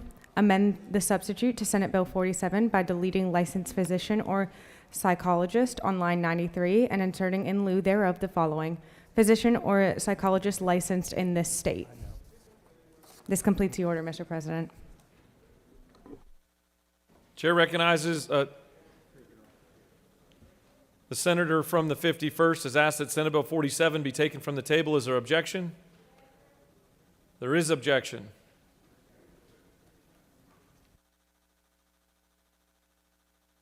All right, the objection is non-debatable. We'll go to the board. All those in favor vote yea, opposed nay. The secretary will open the machine. This vote is to remove Senate Bill 47 from the table.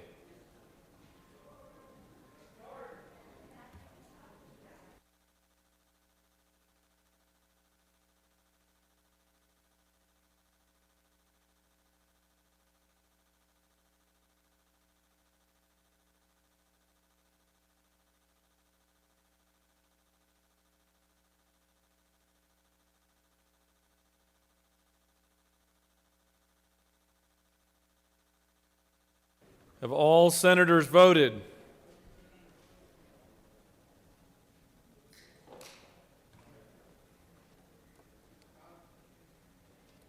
Have all senators voted? Hallways clear.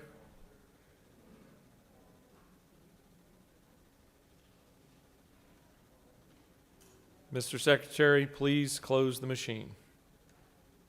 On the motion, the yeas are 31, the nays are 18. The motion is carried, and Senate Bill 47 is taken from the table. The chair recognizes the majority whip to present the measure.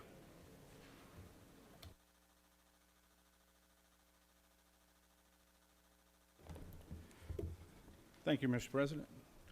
Senators, I bring to you today a very important piece of legislation known as SB 47. There's a lot of history with this topic that you're familiar with. Those of you that have been here for years will remember this discussion in the past. This legislation would ensure that all students with special needs have access to the Georgia Special Needs Scholarship. The Georgia Special Needs Scholarship is a 14-year program that currently serves 5,203 students across the state. This legislation has opened the doors for students with special needs to pursue a private school option when the public school just was not working for their individual needs. For the vast majority of students with special needs, 97 to 98% will best be served by their public school system. This scholarship provides opportunities when they are not getting what they need. Georgia established this program in 2007, and it based this program on the Florida McKay Scholarship for students with special needs. Florida, back in 2011, offered this to students with 504 plans who needed the opportunities that this scholarship today provides. We are a little late to make this change, but this legislation, SB 47, would do the same. This program is limited to students with special needs. This legislation would not change that. This legislation would ensure that all students with special needs have access to the educational option that they need and would cut down on some of the unintentional barriers in a program that has been operating for those 14 years. Specifically, students with a 504 plan or a licensed physician or psychological diagnosis for one of a list of limited qualifications would now qualify for this program, and they include in your bill, and I'll read those: attention deficit hyperactive disorder, known as ADHD, autism spectrum disorder, bipolar disorder, cancer, cerebral palsy, cystic fibrosis, deafness, Down syndrome, drug or alcohol abuse, dual sensory impairment, dyslexia, emotional or behavioral disorder, epilepsy, hearing impairment, intellectual disability, muscular dystrophy, specific learning disability, spina bifida, traumatic brain injury, visual impairment, or any rare disease identified by the National Institutes of Health's Genetic and Rare Diseases Information Center's list of rare diseases disorder. There is a floor amendment for your consideration, and this floor amendment came as a recommendation from the committee when this bill was vetted last week. It simply adds that a diagnosis be given by a Georgia licensed doctor. This legislation would also remove barriers for enrollment for those that are requalifying for the program, for public special needs preschoolers, and for those parents of students with special needs during the COVID period we had last year. This legislation would create a waiver from the one-year public school requirement for those who adopt or accept permanent guardianship of a student with special needs from foster care, giving these families the flexibility that they might need. Additionally, this legislation would make some helpful administrative changes to the program, including clarifying information for the parents about how the scholarship is calculated. Finally, while the Department of Education and the Governor's Office of Student Achievement publishes an annual report with metrics on the program, the legislation would increase transparency by asking the parents of participating students to complete an annual survey on their satisfaction with the program and with their school that would be made public in the report, and this would be administered by the Department of Education. Back in 2007, opponents of the legislation claimed that this scholarship would bring the demise of public education. They claimed it would bring a mass exodus from the public schools and cripple special education in our state. Has that happened to Georgia? No, it has not. I can assure you of that. Today, there are roughly 200,000 students that qualify for an IEP plan in Georgia. A little over 5,000 of those students qualified and actually took advantage of this scholarship last year. This program has been in place for 14 years with only 3% participation rate. There is a very low impact to the school systems and to the state budget in this program. Today, there are just a little over 50,000 students on a 504 plan. If the same percentage of students qualify and take advantage of this scholarship going forward, even if it's 3% like we've had for the 14 years that it's been in existence, we're talking about a little more than 1,000 additional students to the scholarship. Very small numbers considering the 1.7 million kids that are in public schools today. Mr. President, I encourage everyone here today to vote for the special needs kids in our state. This is not an open voucher system for Georgia. This is limited to special needs children, and I would love to see everybody in this chamber vote green for this bill. I'm happy to take questions. Chair recognizes the senator from the 53rd for a question. Thank you, Mr. President. Senator Yield. Yes, I will. Isn't it true and awfully shameful that certain groups that are supposed to represent some of our administration at the school systems and school boards at the school system are offering up misinformation to many sides or many people to hopefully divert the vote today?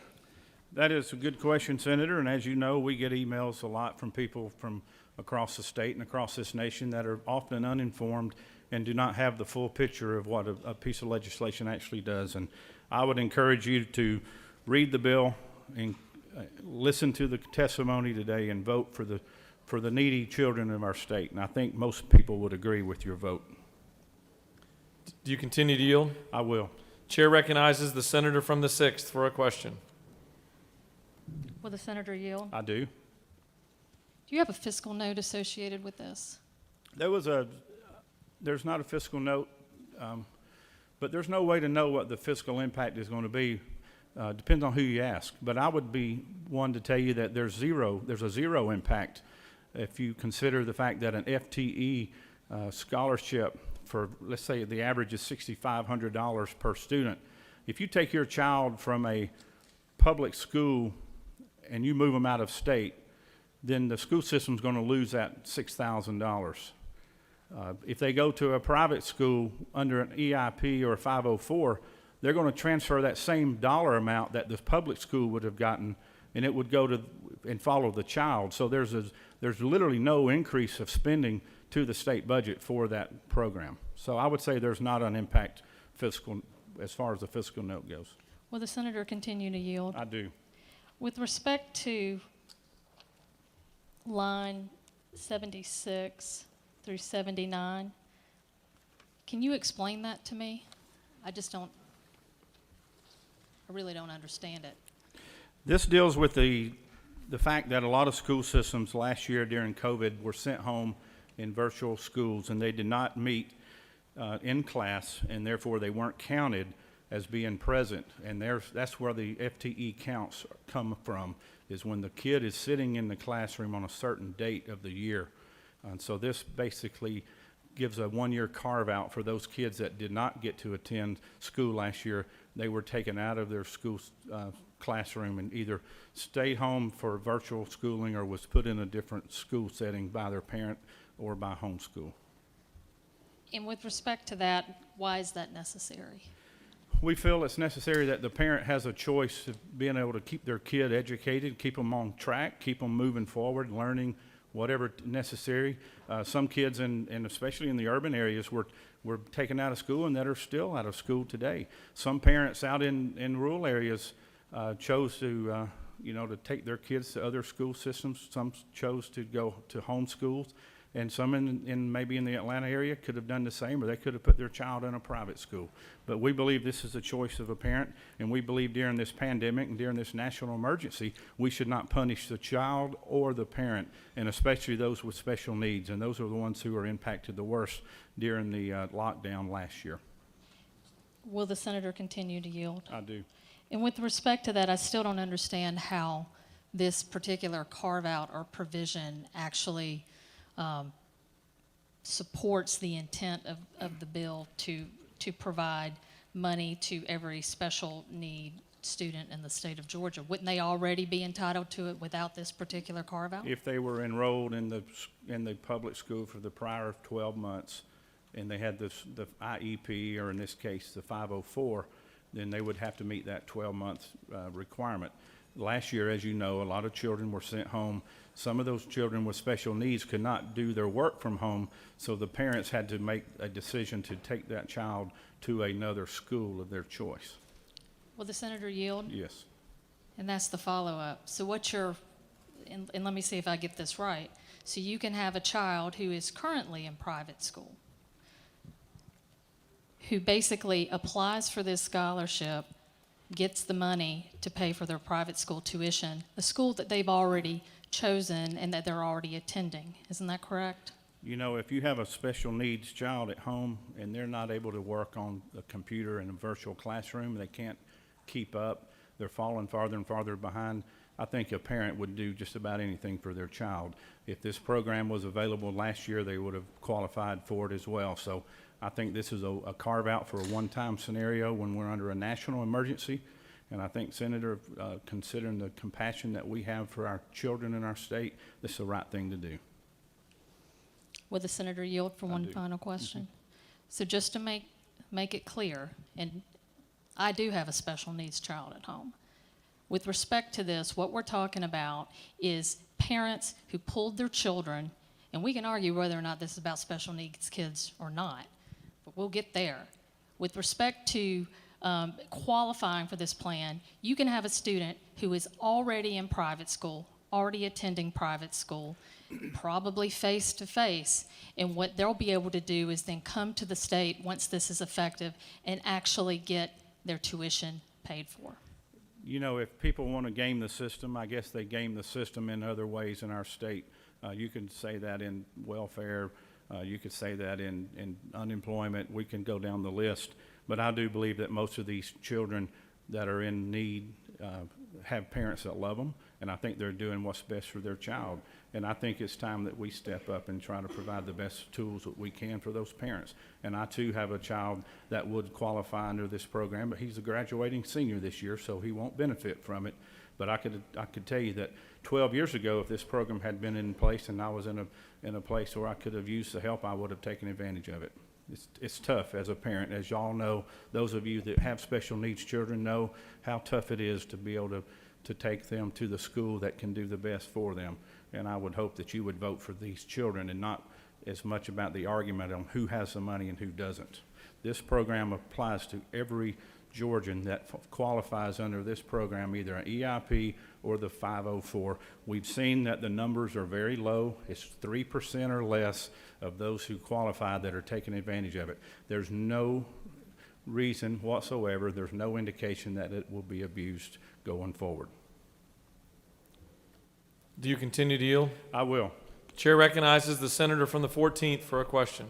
Senator Yield. I do. Senator, isn't it true, as you already stated, that you have a child that would qualify under IEP? Yes. Senator, further yield? No, I'm sorry, 504, not IEP. Okay. Senator, as we discussed before, isn't it true that I have a son as well that's on a spectrum disorder? I do believe that.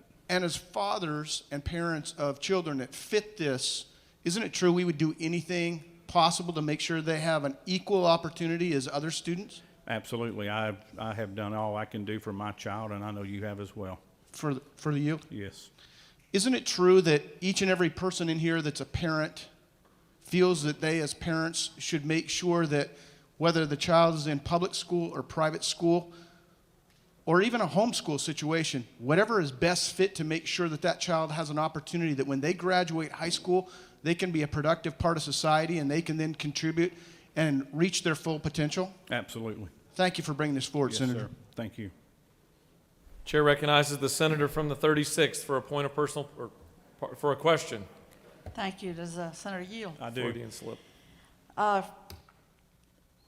Your bill broadens special needs vouchers to public school students under the 504 plans, isn't that right? That is correct. Do you know how many public school students there are under that plan? There are currently 1.7 million schools or 1.7 million students in public schools today. There are roughly 5,000 students that qualify and take advantage of this scholarship under current law. So there's 5,000 out of 1.7 million. That's less than 0.3% of the total population of school kids in Georgia. 0.3%. But isn't it true that there are 58,000 public school students that are currently under the 504 plans? There are, and Isn't there that are right? 200,000 that are under the EIP program. But only 5,000 of those 200,000 have utilized this scholarship program, and it's been in law for 14 years. And if you could clarify for us as well, you have language in the bill around the children of the military. Yes. So how are they covered by this? Well, if you have a soldier that's moved here from Fort Dix, New Jersey to Fort Benning in Columbus, and that family has a child who is under a 504 plan and they qualify under the requirements that are met in this law, then their child would immediately qualify for this tuition assistance.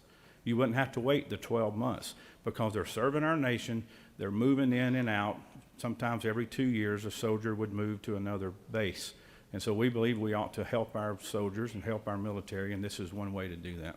Well, Senator, if you further yield, I do. What is the assessment for how these children that would move into private school settings, how they fare there? What kind of assessment? What kind of return on investment?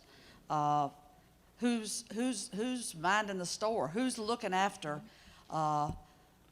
the children that move out of the public school system? Sure. Where there's a lot of provision for scrutiny, accounting, reporting, data gathering, and transparency. Good question. The Department of Education spells out the specifications, and they also qualify the schools that would accept these children and accept these tuition scholarships. And so the Department of Education is highly involved with that. We're adding language in there for the transparency part of it to get the feedback from the parents on an annual basis. You heard me in my opening comments say that there would be a survey done by the parents. I believe the best filter and the best feedback you can get on any government program is from the user, and the user being the taxpayer. I believe a parent would be the first one to come down here and say, this program's not working for my child, so I don't recommend you continue to operate this way. I think you should make changes. We haven't heard that. I have not had one email from any citizen opposed to this legislation or the previous special needs scholarship. The only opposition I have gotten is from one school board member this week that texted me. I spoke to him briefly this morning, explained what the bill does, and he understood why we were doing it. He just doesn't support a full-blown voucher program, and this is not a full-blown voucher program. This is only for special needs children. But is it not true that this bill vastly expands the definition of special needs children? You know, I disagree with that, but you have your opinion. And is it also true that, and we do have to look at who's gaming the system. Isn't it concerning that a family that's already can afford private school and has their child in private school then comes back and gets public dollars out of the public school system to replace their private dollars that they had decided to spend on that child? You bring up a good point. Every time we pass a bill down here, somebody's trying to game it. Either it's a tax credit or some kind of a tax deduction, or whether it's, you name it. There's all kinds of loopholes in our code. This bill is set forth to help people in need, not the rich. It's for anyone. Some of us in this room already take their children to private schools. I see some of you, and you drive in your nice $100,000 Mercedes-Benz or your expensive vehicle. I'm not, you know who you are. But before you got here this morning, you dropped your child off at a private school. So you actually cost the public school systems money yourselves, because they didn't get that FTE money because they weren't enrolled in that school system last October. And so we make those decisions. Wealthy people can do that. You're right. They can take their child to a private school. But the working class person, the people I represent back home, they don't have that privilege. They don't have that disposable income. This program will help those parents. And I think this is a good reason why the Democrats should be voting for this bill today. Isn't it true that fair-minded people would disagree with that statement? Thank you. You have your right. Yes, ma'am. Do you continue to yield? I will take another question. Chair recognizes the senator from the 29th for a question.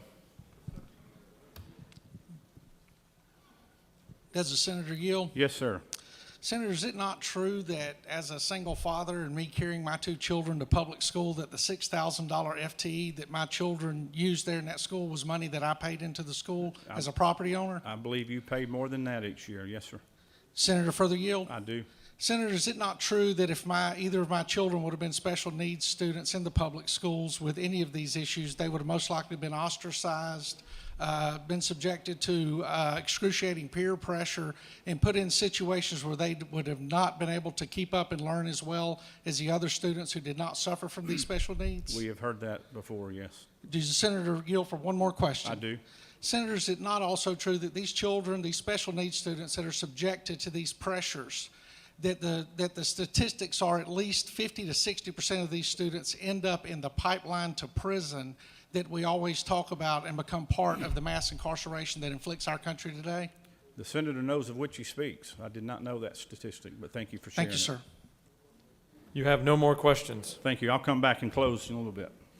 Chair recognizes the senator from the 42nd to speak to the measure.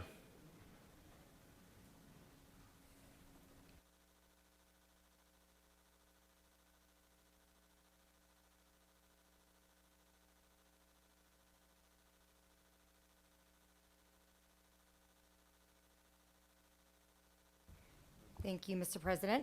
I rise in opposition to Senate Bill 47. We have fiercely debated various forms of private school voucher legislation in this chamber many times before.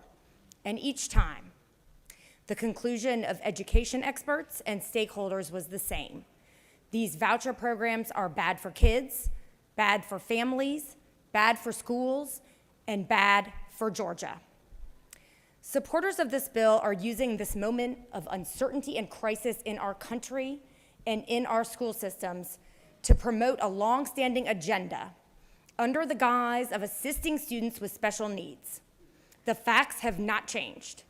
private school vouchers undermine our public schools by diverting needed resources away from the public school system that educates over 90% of Georgia's children to fund the education of the select few whose families will be able to afford to pay the extra costs of private schooling.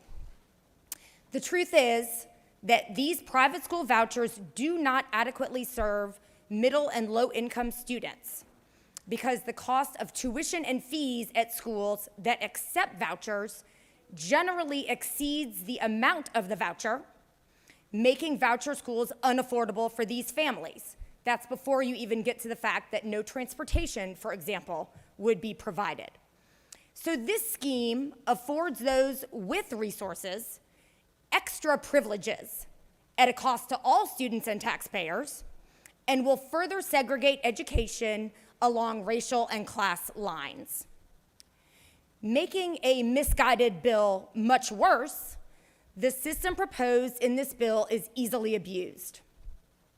Under Senate Bill 47, to secure a voucher for a child, a parent would simply need a doctor's note or a Section 504 designation, both of which can be easily obtained by parents who can afford out-of-pocket psychiatry fees or otherwise manipulate the system.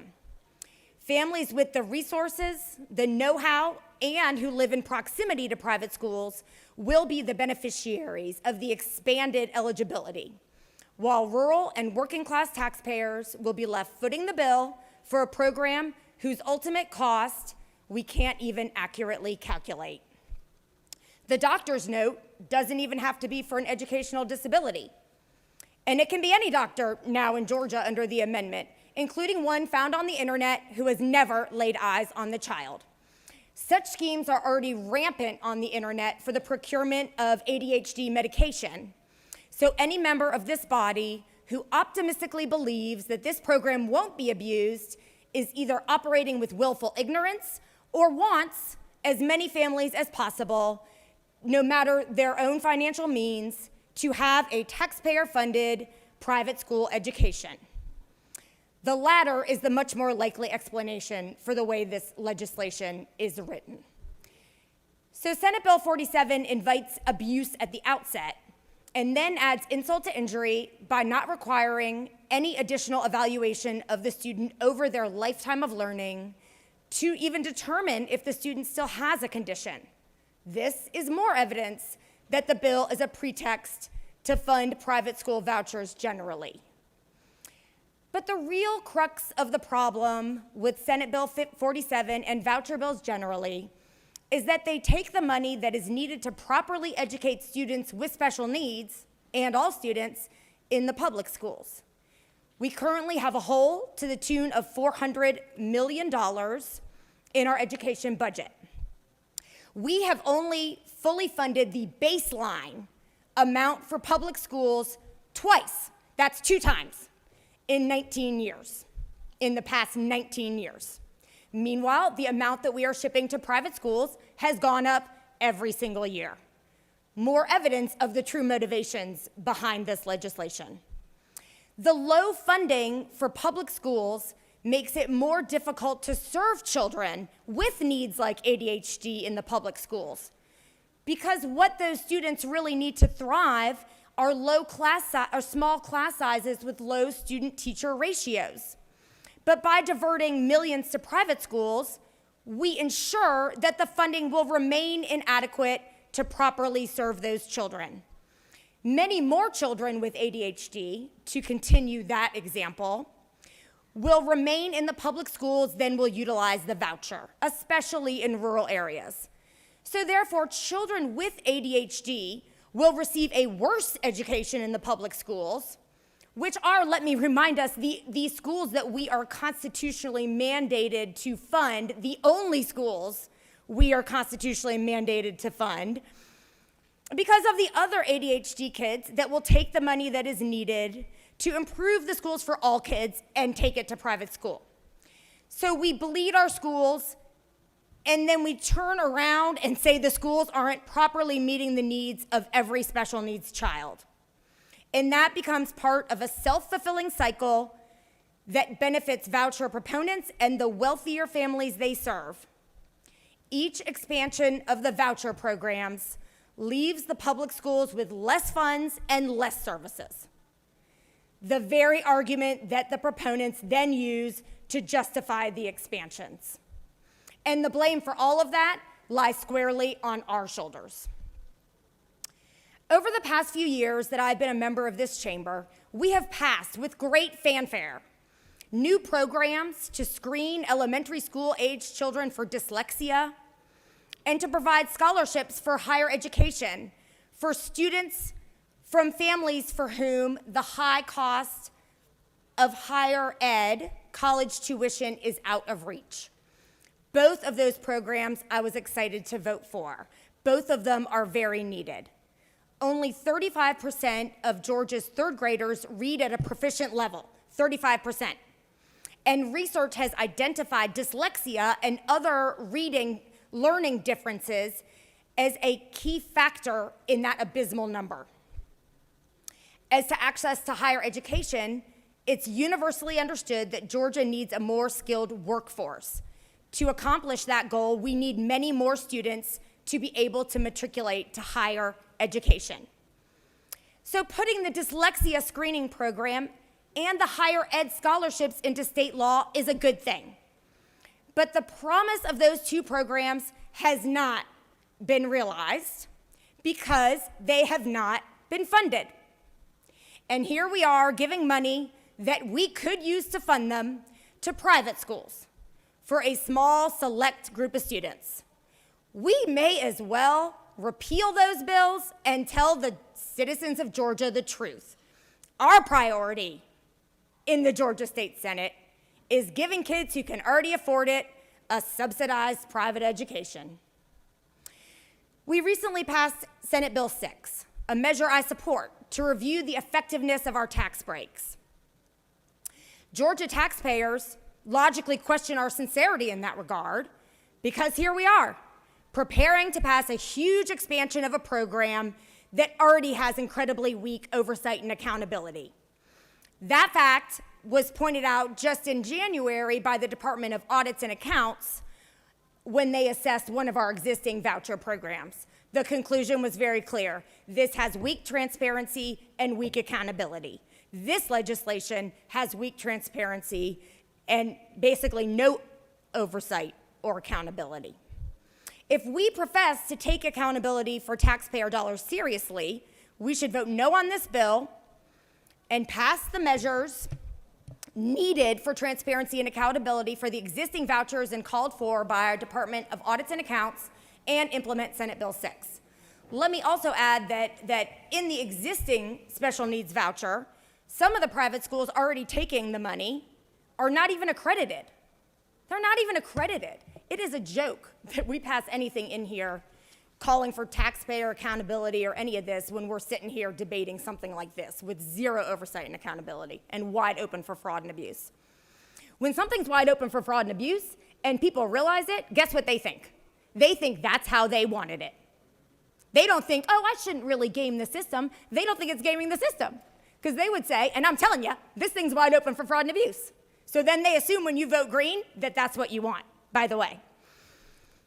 It is our obligation to ensure the stability and success of our public schools and their special needs programs, particularly as Georgia schools face the COVID-19 crisis, the impacts of which will be felt long after the pandemic, before we turn to a program that we know will only benefit a small minority. Otherwise, we send the unmistakable and unfortunate and apparently true message that we care more about the educational needs of a few wealthy families in Georgia than we do about everyone else. Mr. President, I'm happy to answer any questions, and if there are none, I will yield the word. You have questions. The chair recognizes the senator from the 41st for a question. Thank you, Senator. Do you yield? Yes, I yield to my friend from DeKalb. Senator, isn't it true that in the 1960s and 70s, segregation academies were created to ensure that white children did not go to school with black children? Yes, it is. And as a matter of fact, one time, one of the most devastating stories I ever heard, and that was here actually, and it was in DeKalb. In addition to the cropping up of segregation academies, this gentleman, who's a noted civil rights speaker, said when he moved to Stone Mountain, which is I believe where you hail from, his public school was 80% white when he was a freshman. And by the time he graduated, it was 85% black. That's how quick the white flight was. Senator, do you further yield? Yes, ma'am. Isn't it true that as a result of the flight of white students, our public school systems were decimated and underfunded? I would agree with that. Yes, I agree that that has been something that has hung over public schools, the discussion of public schools, our policy orientation to them to this day in this state. Do you further yield? Yes. Doesn't this bill further take money away from public schools, continuing to decimate them as they once did in the 1960s and 70s? I agree with you. Thank you, Senator. Do you continue to yield? Yes, I do. Chair recognizes the senator from the 14th for a question. Thank you, Mr. President. Senator, yield for a Yes. series of questions. Yes, sir. Senator, isn't it true that the public schools have been under tremendous amount of pressure, especially through the pandemic, to be able to perform? I think they've had a lot on their plate during the pandemic. I would agree with that. Yes. Okay. So, Senator, further yield? Sure. So, taking that into consideration, isn't it true that many of the families that their kids are at public school, but the kids qualify under what we're talking about here, 504 IEP, these schools aren't equipped to be able to handle the vast number of kids within that because they're under, to your admission, they're already under a tremendous amount of pressure. So what I would say is, first of all, they can never be able to, as I stated in my remarks, adequately serve kids with special needs as they are legally mandated to do if we never fund them properly, A. And B, I also contend that this bill doesn't even require a special need. So, I mean, Senator, it like facially does, but it's a farce, so. So, Senator, further yield? Sure. So this isn't necessarily a funding bill because we're not stripping away funding from that. We're talking about right now kids that qualify that may, in some cases, it's already been testified that these are kids, some of which are already in private schools, so their funding is not already in these schools. So, Senator, would you not agree that many families, whether, and I know it's been discussed here, whether they're white flight or whether they're rich kids or not, but many of the middle class and lower income families have some of these same students in their families. Would you agree with that? Yes, and the vast majority of those will stay in the public schools where we will be inadequate. We will not be able to serve them adequately because we will never get the low class sizes and low student-teacher ratios you need to serve an ADHD kid because we're taking all this money away from the schools. So, Senator, further yield? Certainly. So the same constituents I have in my district that you have in your district, those families that have some of these same students, and some of which maybe struggle because they may be single moms, single dads, they're struggling with income, they've been affected by pandemic, lost their jobs, you're in favor of not allowing them to be able to take those students and be parents and place them in a private school where the class sizes are already smaller? No, is that what I'm hearing? What you're hearing is those families are not going to be able to take advantage of this anyway because the voucher amount isn't anywhere near the amount to cover most private school tuitions. In fact, most families will probably just use this to contribute to the annual fund at their private school, per the senator from the 6th example, and hand that right over. Senator, I appreciate you bringing that up. A further yield. Sure. So, Senator, isn't it true that my children go to a public or a private school, as does yours? Yes, they do. Okay. Senator, is it not true that I serve on a foundation at a private school, that we have a scholarship fund, as most Christian schools do, to be able to provide scholarships to some of these students that come in? However, it has a participation requirement in it, which is a small amount. Is that not true? I don't know how your school does it. Is it I not can't further true? respond to that. Most of these schools have a small participation in it? I have no idea. It is true. Okay. Senator, is further yield that this voucher would many times cover that, which then would nullify the claim that these families Well- would not be able to afford to have their students there. Even if that were true, we are still picking a very small subset at the expense of everybody else who will remain at the public schools, be inadequately served, and also that particularly is true in rural Georgia. So, Senator, for the yield? Sure. I heard you earlier talk about this is only going to benefit a small amount of minorities. So, would you not agree with me that if we save one child, or two children, or five, or whatever that qualification is, a small amount, it's worth us investing that? Or are Wait, we so saying you're it's all or saying nothing? we should better educate 5 kids instead of better educating 1.7 million kids? I don't agree with you, no. Senator, are you stating right now that we're not educating kids in public school very well? I am, yes. Senator, further yield. Yes. I would submit to you Special that... needs kids, yeah, yes, I don't think we are. Senator, I don't think we're doing what we can. Senator, further yield. Sure. Senator, I don't think we're globbing those all together. You're talking apples and oranges. First, I heard we talk about the special needs kids. This bill provides an opportunity for the parents to make a decision to where it's best to put those children so that they can have a productive life. Now what you're talking about, Senator, is it not true that you're talking about how these public schools are educated because we're going to affect their funding, which are two separate things. Is it not true? Well, no, as I stated earlier, for example, we have only 35% of third graders who can read at proficiently at grade level. The former senator from the 9th took up a project from the former senator for the 40th to put this dyslexia screening thing into law. We all pass it, as I said, with much fanfare, and nothing's happened, and nothing will happen. So we're gonna have 65% of kids who can't read, and we're gonna send millions to a few who, most of whom can already pay for private school. Senator, further yield. Sure. So what I understand is that right now, yes, we have some programs that are there in place, that there's a discussion about whether they're properly funded.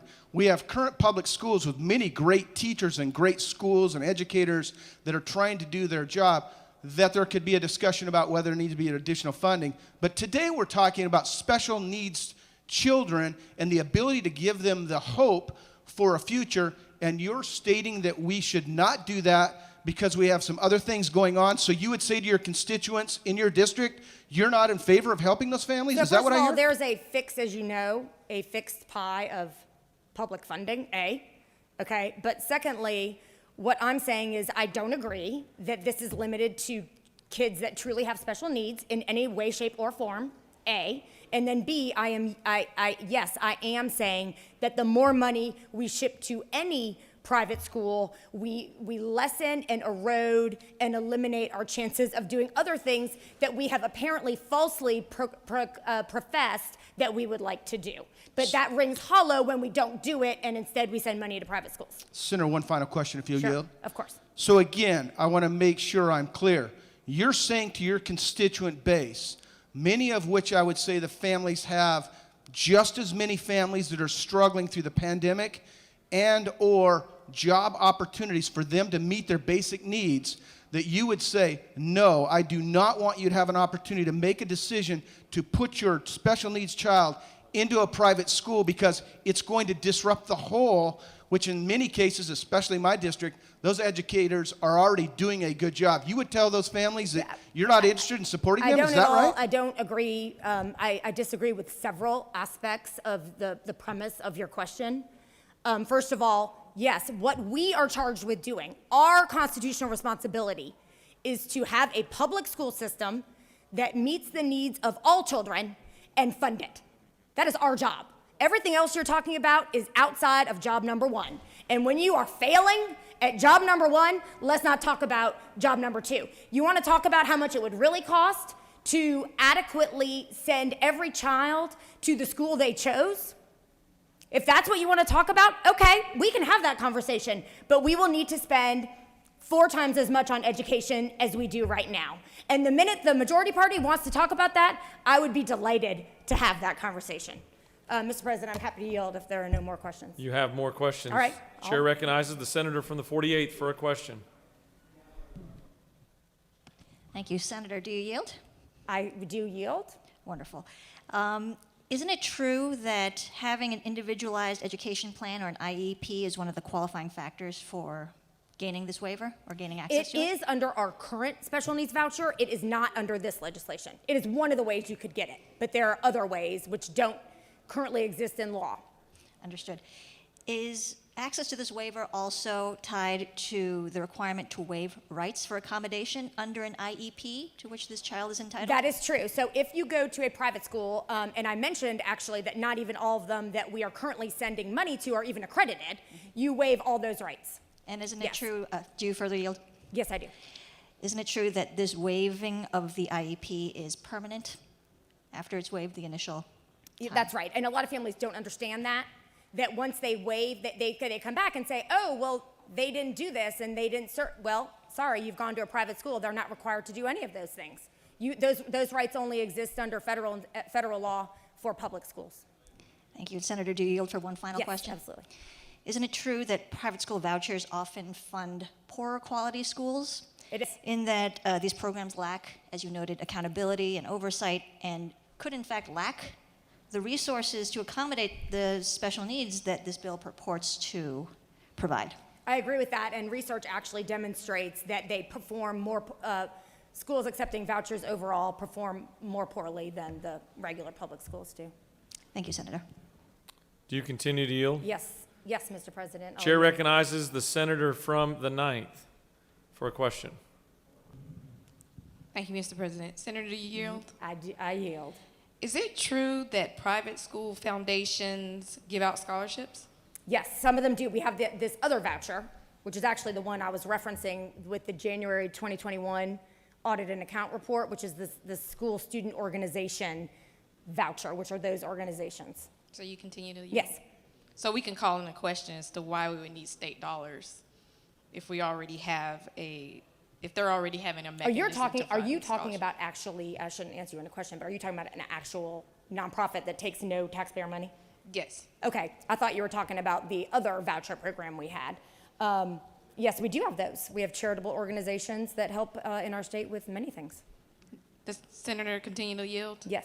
Is it true that these vouchers could also fund, let's say, after-school programs, uniforms, those things that we are not getting in public schools currently? Yes, the senator is correct.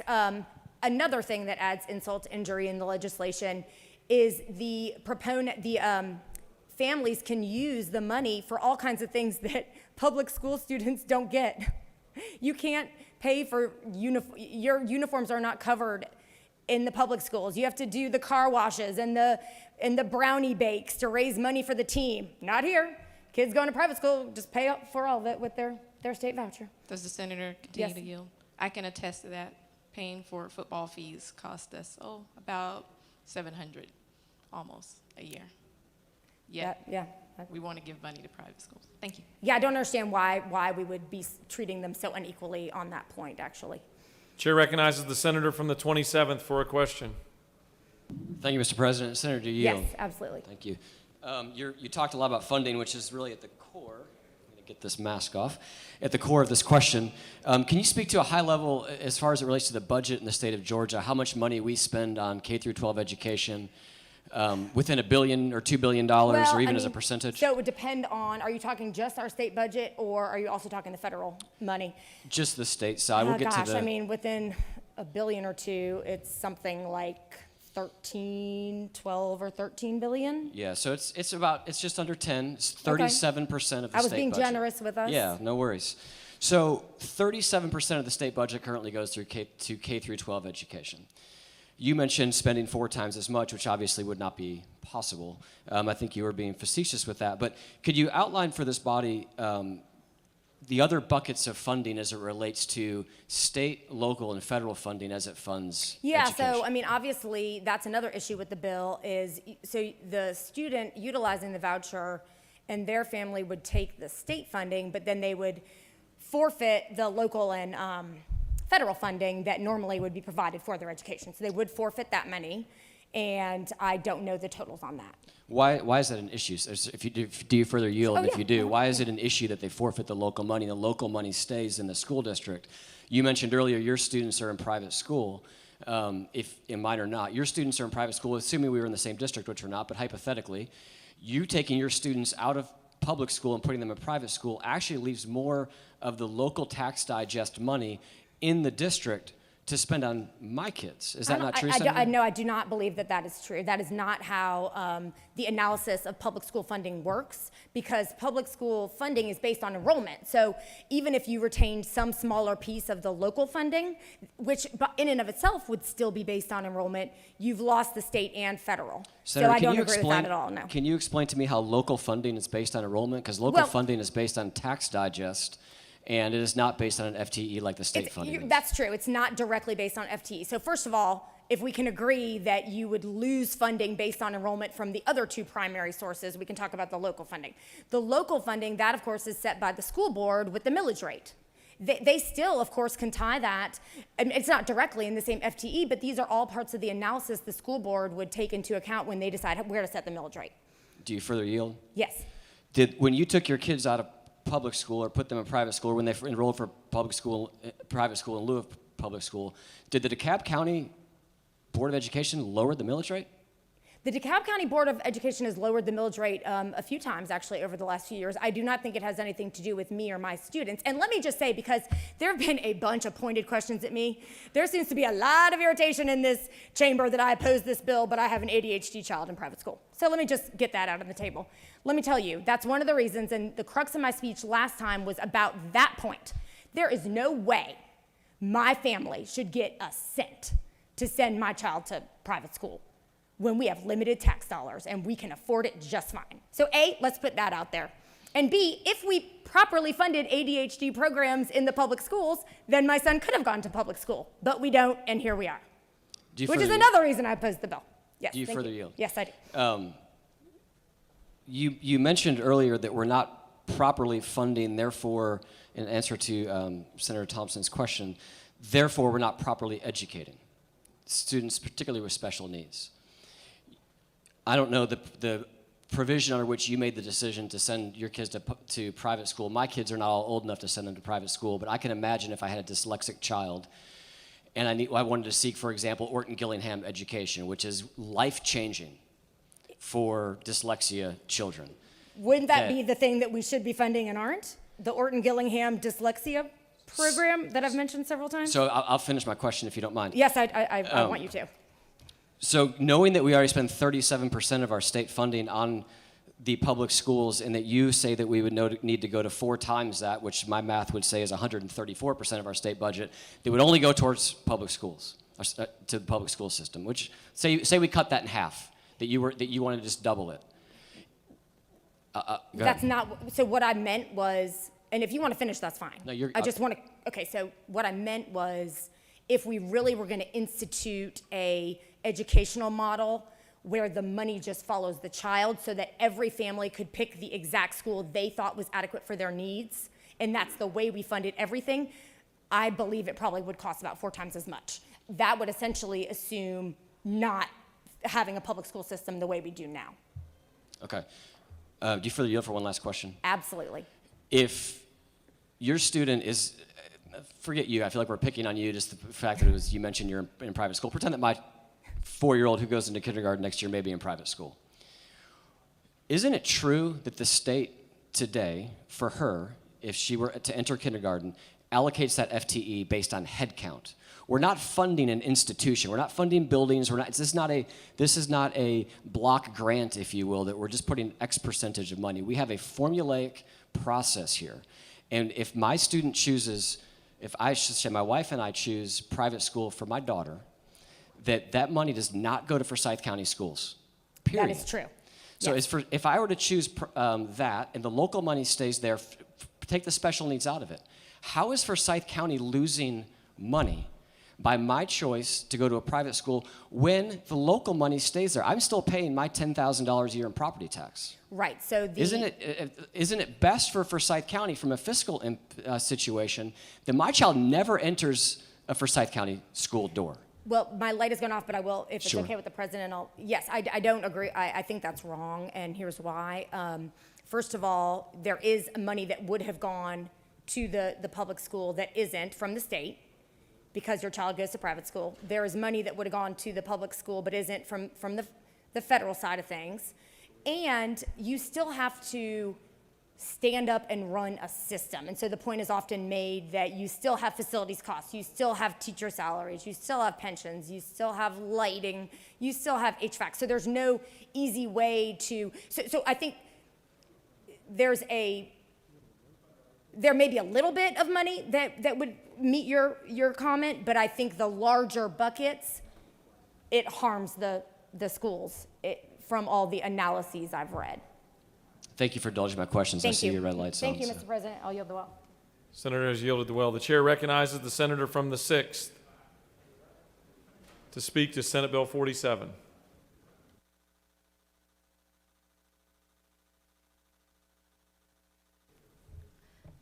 Thank you, Mr. President. So one of the things I've been doing this year, especially after the year of COVID, and the loss and the seriousness, and where we are as a state, I've been looking at bills kind of through a different lens, and I ask myself, so what does this bill do, right? What does it do? And why is it needed? What is the problem we're trying to solve? And does this solve it? So let's kind of walk back on that. Purportedly, this bill is about providing special needs children with the educational services they need, right? That somehow special needs children, and we know this, the parents of special needs children, sometimes need specialized educational services, right? All right. That's not what this does. Under current law, if a child has an IEP, they can get one of these scholarships. So that's, with respect to special needs children, it's already the law. Now, folks may say, well, what about this extension to 504 plans? Well, let's talk about what a 504 plan is versus an IEP. So with respect to an IEP, it's for students with disabilities who require specialized instruction, right? So if you have an IEP, that's when a school has to provide specialized instruction because of some special need you have, all right? That's already current law. So let's kind of put that over here. This expands this to those with 504 plans. And we've kind of heard that batted around. So what is a 504 plan? Or what child kind of qualifies under a 504 plan? And basically, it's for children with some type of disability that don't need special instructions. And I think that's important, okay?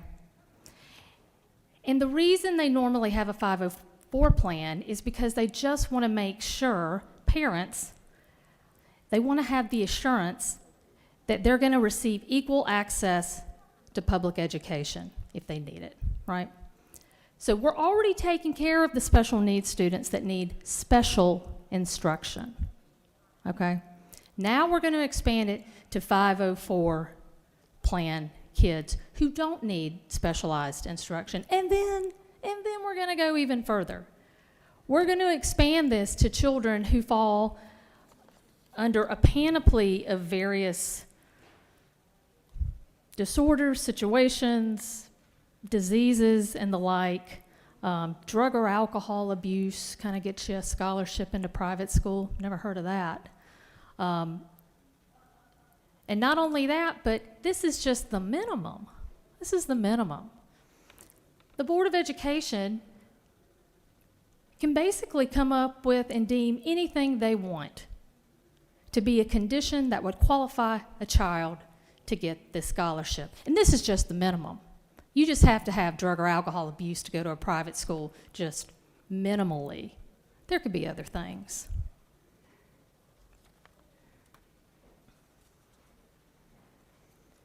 And with respect to the 504 plan and even the IEP, in questioning, it became clear that what parents are doing is that they are waiving their rights.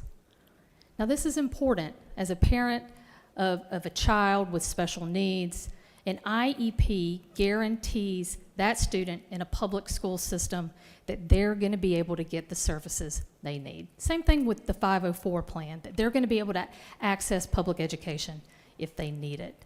And so under this bill, if you take the money for this scholarship program, you are basically waiving your rights under the law.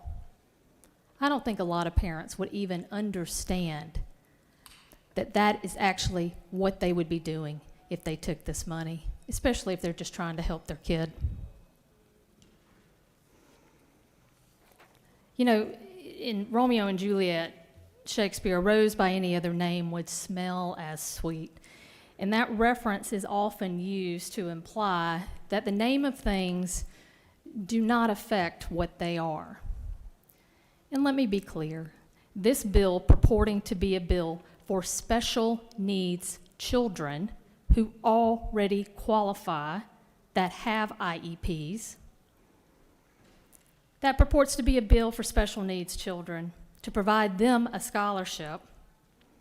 That's not what this is. You can call it whatever you want. You can pull on the heartstrings and try to make the men and women in this chamber think that if you vote against this, this is a vote against special needs children. How dare you? That ain't what this is. This is a backdoor private school voucher program.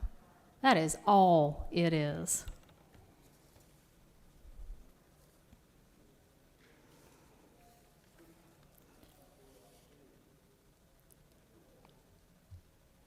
So I agree that we should support special needs children throughout this state. I have fought as hard as I can for those with dyslexia to try to have a universal reading method, to put the money behind it in terms of identifying these children and mediating them. Push, push, push. Those are the programs we should be talking about. Those are the programs I should be up here talking about and arguing for and pushing for and having the funding for. And instead, we're up here talking about private schools and saying, you know what, if you went to private school last year, oh, good, we're going to give you a little subsidy.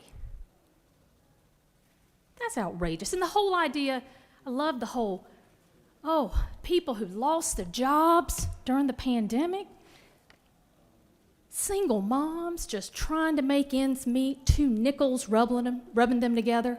Let me tell y'all something. Private schools in Atlanta, we're talking $20,000 to $30,000 annually, and that is base cost. And so you're going to give somebody $7,000, somebody who's making minimum wage or lower than that, and you're going to say, here you go, honey.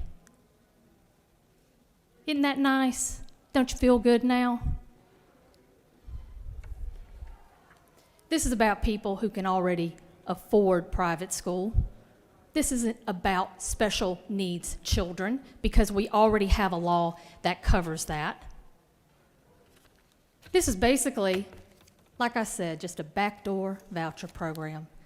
They haven't been able to get it over the line before, so they're going to try to wrap it in the language of special needs children. That's an outrage. That's an outrage. Look, I want to take care of special needs children. Believe me, it's one of the things that I am passionate about in this state because I can think about all of the kids that I graduated with, went to school with in Dodge County, who people thought were dumb, stupid, ignored, pushed away. They were dropouts. And really, if they had just been identified in terms of having dyslexia or having another learning difference and could have been remediated, they would be in a much different situation today. Let's talk about fully funding public education. Let's talking about doing our duty under the Georgia Constitution. That's the one thing we have to do, is to provide an adequate public education to the students of the state. Once we do that, yeah, we can talk about some gravy, but we ain't there yet. I yield the well. Senator has yielded the well. Any other senator wish to speak for or against Senate Bill 47? For what purpose does the senator from the third? Chair recognizes the senator. For what purpose does the majority whip rise? Mr. President, I move the question. Majority Whip has moved to the question, to move for the question, previous question. Is there objection?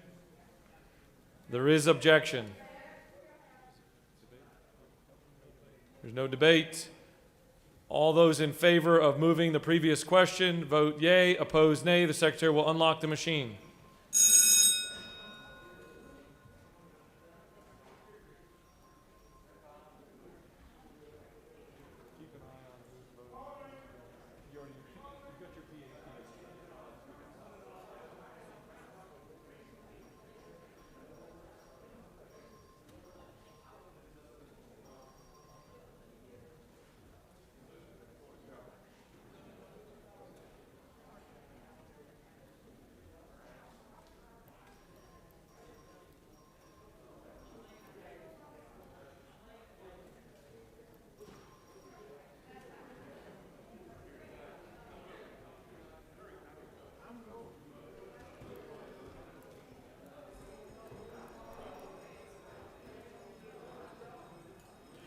For those senators entering the chamber, this is a vote to move the previous question.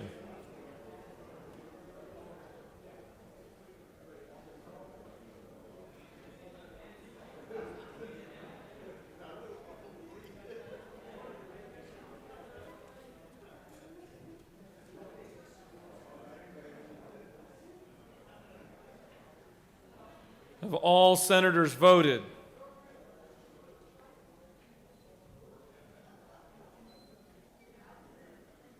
Hallway looks clear.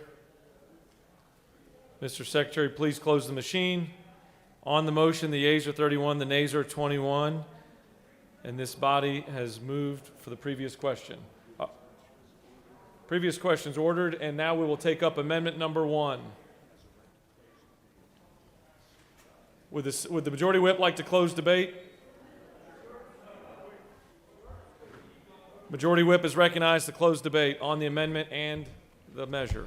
Thank you, Mr. President. I encourage you to vote for the amendment, and I believe both sides of this argument will vote for the amendment as well. We heard a lot of emotional talking here today. We continue to hear money, money, money, money, money. Ladies and gentlemen, I'm here to help on both sides of that issue. Let's put the money into the state budget to help these kids that are in need. But this is a way to do it as well. We need you to support our kids in our state. 1.7 million kids are important. The special needs kids are important, and we need to help them all. So I'd encourage you to vote for this bill, and we move it to this House. Thank you. All right, we'll take up amendment number 1. The question is on the adoption of amendment number 1 by the senator from the 51st. Is there objection? There is no objection, and amendment number 1 is adopted. The question is on the adoption of the committee substitute as amended. Is there objection to adoption of the committee substitute as amended? Chair hears none. The committee substitute as amended is adopted. Is there objection to agreeing to the report of the committee which is favorable to the passage of the bill? The chair hears none. The report of the committee is agreed to. Is there objection to the main question being ordered? The chair hears none, and the main question is ordered. The question is on the passage of the bill by substitute. All those in favor vote yea. Opposed, nay. The Secretary will unlock the machine.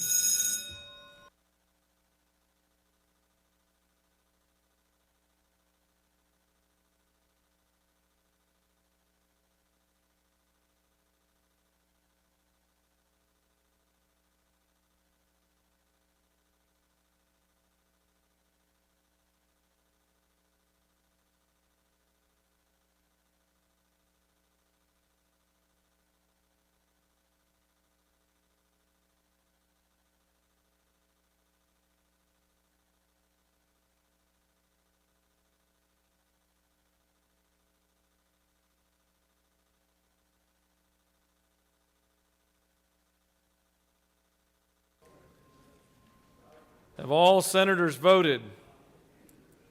Have all senators voted? Mr. Secretary, please close the machine. On the passage of the bill, the yeas are 30, the nays are 23. This bill, having received the requisite constitutional majority, is therefore passed by substitute.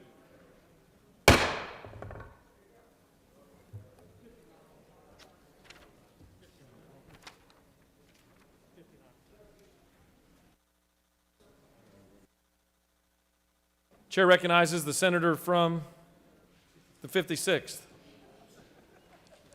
Thank you, Mr. President.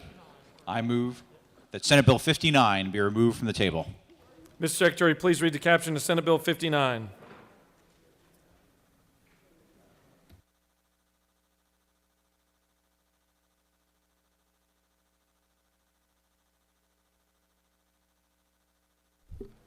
Senate Bill 59 by Senator Albers of the 56th and others, a bill to be entitled an act to amend Chapter 2 of Title 20 of the OCGA relating to elementary and secondary education so as to provide for additional QBE funding for each full-time equivalent student with a local charter school. The Senate Committee on Education and Youth recommends that this bill do pass by substitute. Respectfully submitted, Senator Payne of the 54th. Education and Youth offers the following substitute to Senate Bill 59, a bill to be entitled an act to amend Chapter 2 of Title 20 of the OCGA relating to elementary and secondary education so as to provide for additional QBE funding for each full-time equivalent student with a local charter school, to provide for a maximum amount of such funding available to each local charter school, to provide for direct allocation of appropriated funds to local charter schools by the State Board of Education.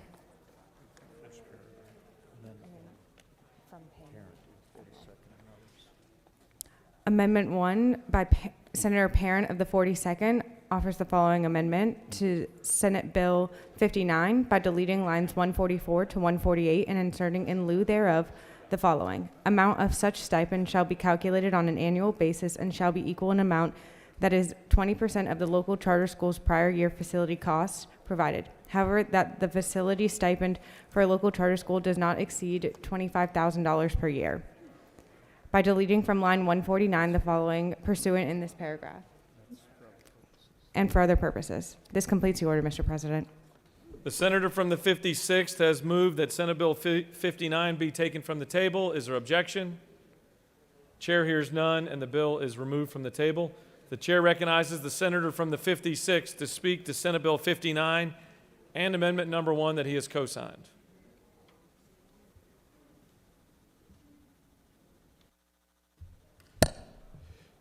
Thank you, Mr. President. I want to begin by thanking you, our Lieutenant Governor, and your office for your assistance on this bill, as well as all the interested parties that came together to help perfect this piece of legislation. This is really just a cleanup bill to help out our charter schools and systems. I am very fortunate that my two boys went through Fulton County Public Schools, had a great education, and they are celebrated as one of the best charter systems I think, actually, in the entire nation. They do a wonderful job, and this is to bring some parity in different sections of this bill with schools and systems. So to begin with, in Section 1 of the bill you have in front of you, when the charter systems were first created, they were given an additional fee of 3.785% on top of QBE. But the school was a 3%. So what we're doing is bringing the schools up with the systems to be equal at that 3.785 in fiscal year 2023 to bring parity. Sections 2 and Section 3, again, a very simple cleanup. When a new charter school is started, they have an opportunity to join the State Health Benefit Plan. They can either opt in or not. This simply gives them another bite at the apple when they renew that charter, typically on a 5-year window, to then decide again, if they had chose not to then join the State Health Benefit Plan, which I know we all want our teachers to have that opportunity. Always remember, charter schools are public schools. And then Section 4, we already mandate in law that if federal funds come down, that they are shared equally with a charter school as they are with the system. But this brings much needed transparency and collaboration into that effort. And last, but certainly not least, is to assure that if a school system has a vacant or sometimes called a mothballed school, that a charter could use that facility if it's available and it fits the needs they have. And if not, the school system will work with them to help provide a stipend, but no more than $25,000. And that amendment, and I want to thank the senator from the 42nd, we worked together closely on this bill and the amendment, would cap that at $25,000. So there would be good budget planning and it would not impact anything else. Also on the amendment you will see below, it just talks about how the stipend works. So this is a great bipartisan bill. If there are no questions, Mr. President, I would yield the well. You have no questions. Thank you. I appreciate your favorable vote. Does any other senator wish to speak for or against Senate Bill 59? Chair, the senator from the 42nd wish to speak to the amendment in addition? Chair recognizes the senator from the 42nd to speak to amendment number 1.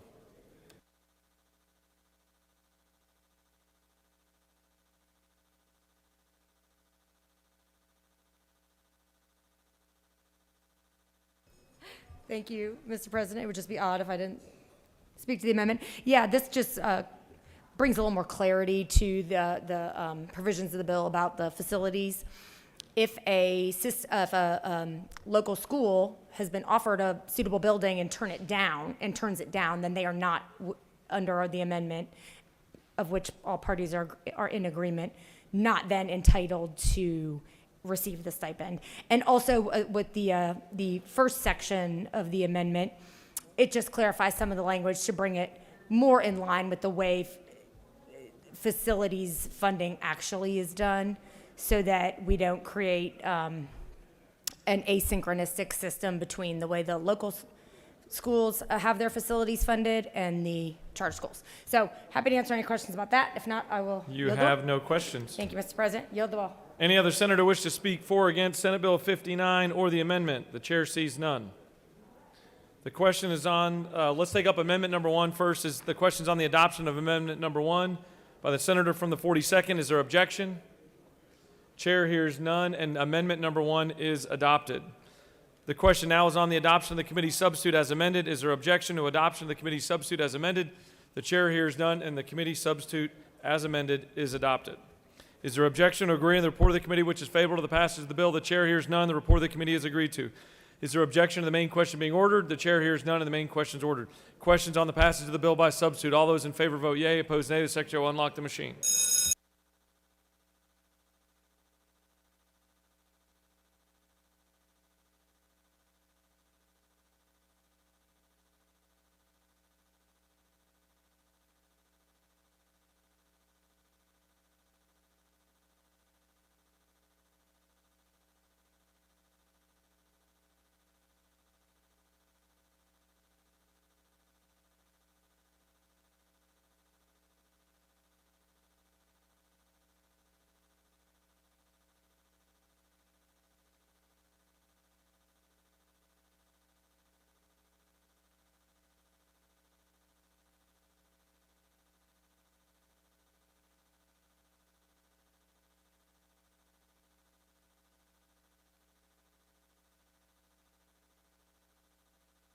Have all senators voted? Have all? Mr. Secretary, please close the machine. On the passage of the bill, the yeas are 38, the nays are 15. This bill, having received the requisite constitutional majority, is therefore passed by substitute.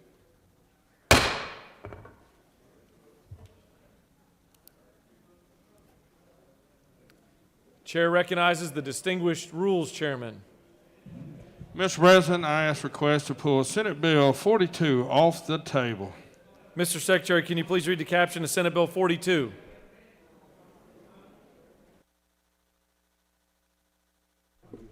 Senate Bill 42 by Senator Mullis of the 53rd and others, a bill to be entitled an act to amend Code Section 20-14-33 of the OCGA, leading to indicators of quality of learning in individual schools and school systems, comparison to state standards, rating schools and school systems, providing information and uniform definition of dropout and below grade level.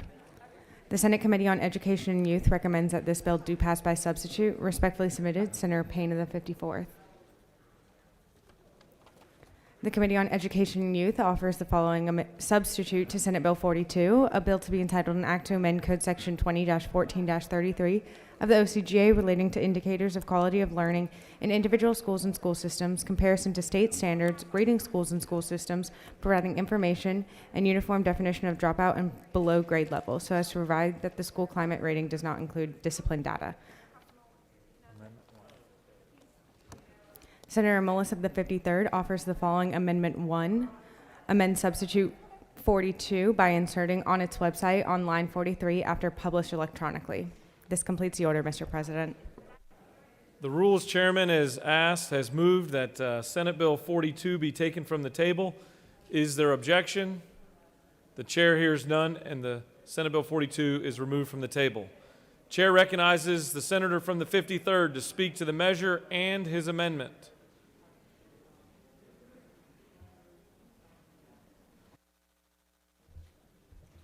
Thank you, Mr. President. I am here to bring you today Senate Bill 42. A little more serious than I normally do, but it's a great bill. Mr. President, in a world of our education system when discipline is a major problem, and we actually find out that it is alarming of the teachers that are leaving us, and mainly because of disciplinary activities in their classroom. Several years ago, in the attempt to improve schools and the discipline, we referred to the data that became included on the school's climate determination, thus the STAR score.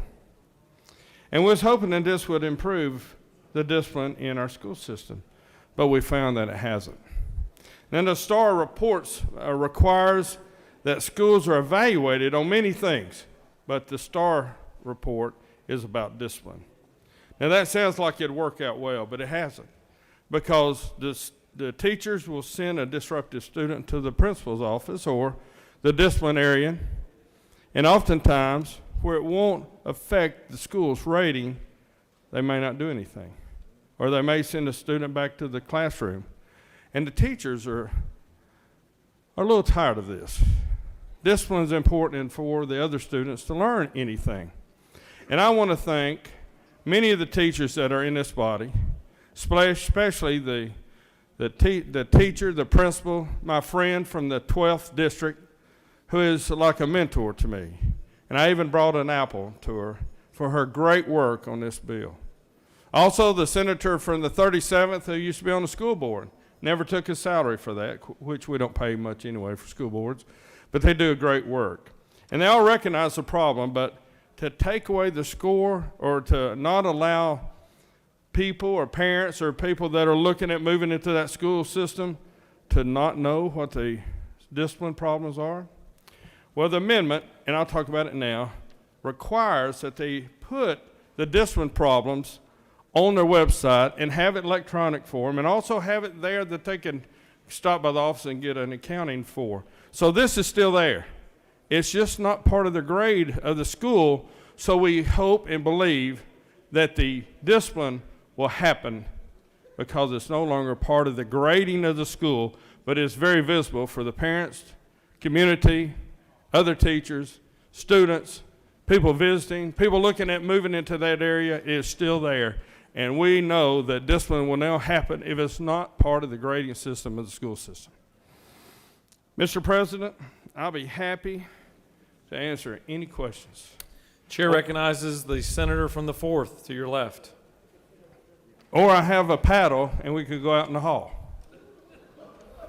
Senator Mullis, I just want you to know that Say the senator from the 53rd. I just want you to know that I've talked to every superintendent in my district. That's 6 of them, and all of them are in favor of the bill. Well, thank you, Senator. I appreciate your good work. You're an excellent rising star in this body, and especially for supporting this bill. Is there any other questions, Mr. President? Anybody you want me to call on?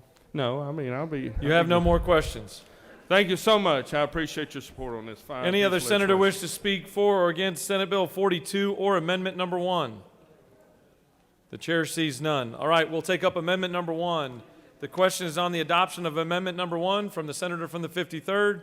Is there objection? The chair hears none, and Amendment Number 1 is adopted. The question now is on the adoption of the committee substitute as amended. Is there objection to adoption of the committee substitute as amended? Chair hears none, and the committee substitute as amended is adopted. Is there objection to agreeing to the report of the committee which is favorable to the passage of the bill? Chair hears none. The report of the committee is agreed to. Is there objection to the main question being ordered? Chair hears none, and the main question is ordered. The question is on the passage of the bill by substitute. All those in favor vote yea. Opposed, nay. The secretary will unlock the machine.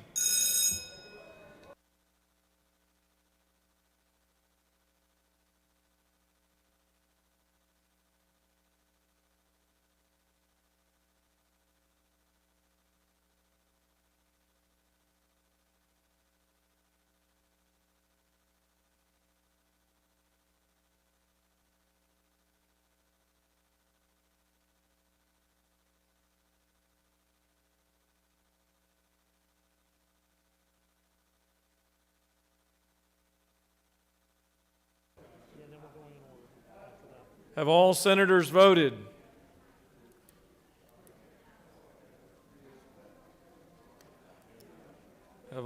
We got one coming?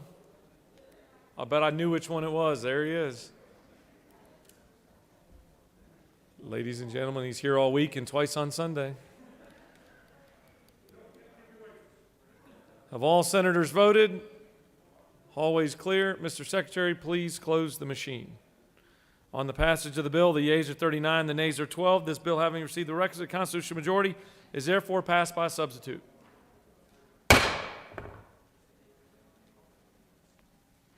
Mr. Secretary, can you please read the...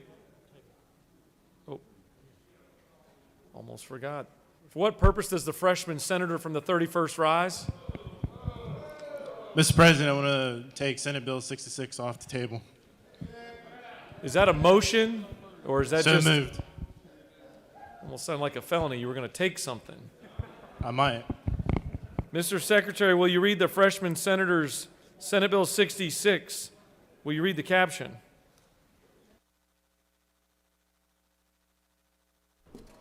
Senate Bill 66 by Senator Anna Vitarte of the 31st and others, a bill to be entitled an act to amend Title 20 of Title 40 and Title 48 of the OCGA relating to education and revenue and taxation, respectively, so as to authorize a nonprofit corporation incorporated by the Georgia Foundation for Public Education to receive private donations to be used for grants to public schools, to provide for the expiration of the Public Education Innovation Fund Foundation's authority to promote public-private partnerships, and to receive private donations to be used for grants to public schools. The Senate Committee on Education and Youth recommends that this bill do pass by substitute. Respectfully submitted, Senator Payne of the 54th. Education and Youth offers the following substitute to Senate Bill 66, a bill to be entitled an act to amend Title 20 and Title 48 of the OCGA relating to education and revenue and taxation, respectively, so as to authorize a nonprofit corporation incorporated by the Georgia Foundation for Public Education to receive private donations to be used for grants to public schools, to provide for the expiration of the Public Education Innovation Fund Foundation's authority to promote public-private partnerships, and to receive private donations to be used for grants to public schools. This completes the order, Mr. President. For what purpose does the senator from the 56 rise? A parliamentary inquiry. State your Mr. inquiry. President. Isn't it true a freshman senator should be sitting in his seat, not be walking up the aisle prior to doing his first bill? Actually, it's the chair's opinion that all senators should start the position sitting in their chair. I agree. Chair, the senator from the 31st has moved that Senate Bill 42 be taken from the table. Is there 66? I'm getting close. 66 from the table. Is there objection? Chair hears none, and it's taken from the table. Now the chair recognizes the freshman senator from the 31st to present the measure.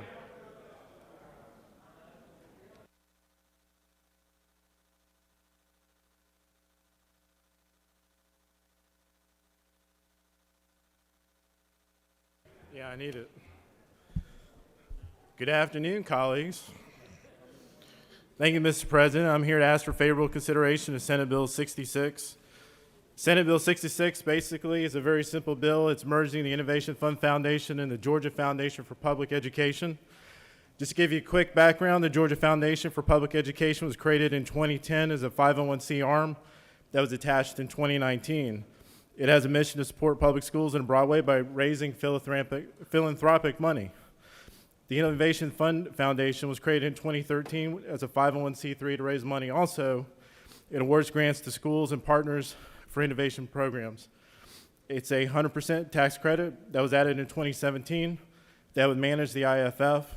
So over the past few years, we've seen that both these foundations have had pretty similar missions, and thus we're merging them together. And with that, Mr. President, I will take any questions. Chair recognizes the distinguished Rules Chairman, who's unusually busy today. Senator Yield. Of course, Senator. Senator, isn't it true that the Republican Senate is such a diverse caucus? That is very true. Senator Yield. Yes. Aren't you our first Hispanic member of the Senate Republican caucus? Yes, I'm the first Latino Republican in this body. I'm sorry, I got the wrong lingo. It's okay, there. you're learning.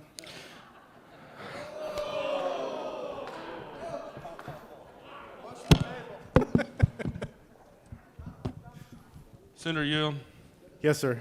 since you are indeed our first Latino, would you mind going over this in your native language? Absolutely not. We want to get out of here today, Senator. Okay. No more questions for you. Thank Do you continue to yield? Of course. Chair recognizes the senator from the 6th for a question. Will the senator yield? Yes, Senator. With respect to this, is this a tax bill? Like, 'cause it offers a tax credit? Yes, it is a tax credit. Okay. And with respect to that, aren't all tax bills supposed to start in the House? Oh, it's a good question, Senator. Since we're merging two foundations that already exist, no. Will the senator yield? Yes, ma'am. So with respect to that, if it needed to start in the House, then this really has no effect. Would you agree with that? If that's what you believe, Senator. You're welcome. You have no more questions. Thank you, Mr. President.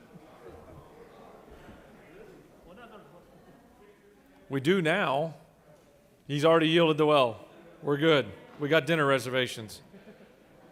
Any other senator wish to speak for or against Senate Bill 66? The chair sees none.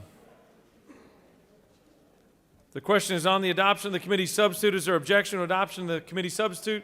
Chair hears none, and the committee substitute is adopted. Is there objection to agreeing to the report of the committee which is favorable to the passage of the bill? The chair hears none, the report of the committee is agreed to. Is there objection to the main question being ordered? The chair hears none, the main question is ordered. Questions on the passage of the bill by substitute. All those in favor vote yea, opposed nay. The secretary will unlock the machine.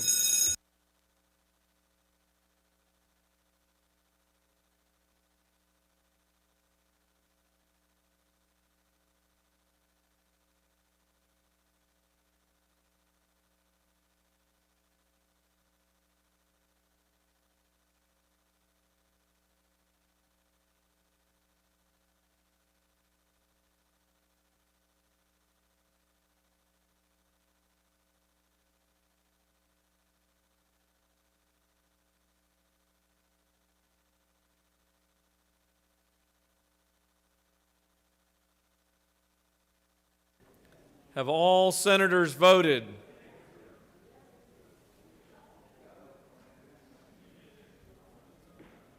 Mr. Secretary, please close the machine.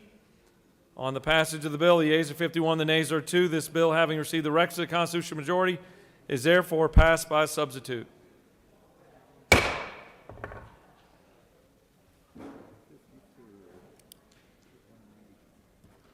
Chair recognizes the Rules Chairman. I'm seeing a pattern here. Thank you, Mr. Chairman. Would you take the Senate Bill 195 off the table? Is that a motion? I so move. Mr. Secretary, can you please read the caption? Senate Bill 195 by Senator Mullis of the 53rd, a bill to be entitled an act to amend Code Section 2-23-3 of the OCGA relating to definitions regarding hemp farming and for other purposes. The Senate Committee on Agriculture and Consumer Affairs recommends that this bill do pass by substitute. Respectfully submitted, Senator Walker of the 20th. Agriculture and Consumer Affairs offers the following substitute to Senate Bill 195, a bill to be entitled an act to amend Code Section 2-23-3 of the OCGA relating to definitions regarding hemp farming and for other purposes. This completes the order, Mr. President. The senator from the 53rd has moved that Senate Bill 195 be taken from the table. Is there objection? The chair hears none, and it's removed from the table. The chair recognizes the Rules Chairman to speak to Senate Bill 195.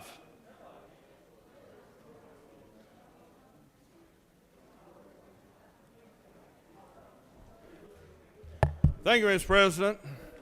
Now, absolutely. Now, look at here.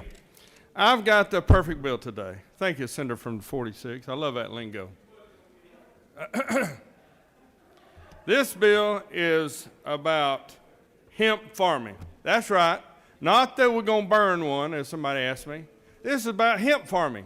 Very serious. And you know, hemp farming once was a prestigious activity in the farming community until it was ruled illegal. You know why?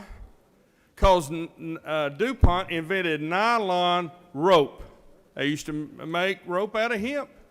So that become illegal. Well, we're back. We're back in a hemp growing community with all of our farmers.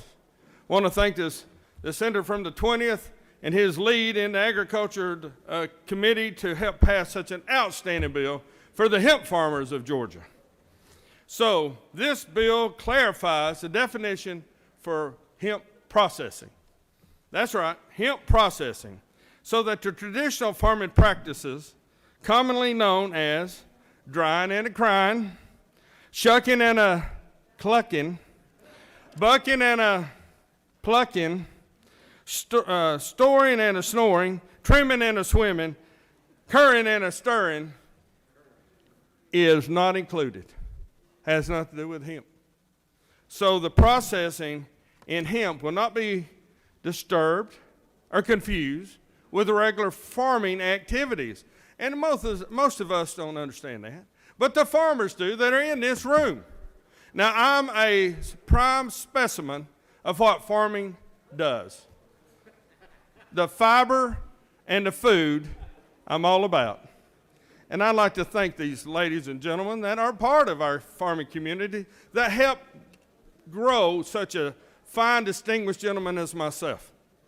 Now, Mr. President, I could go on all day on this. It's such a great attribute. We're talking about hemp farming, but I'd be glad to take any questions for this outstanding piece of legislation. Thank you for that. Chair recognizes the senator from the 7th for a question.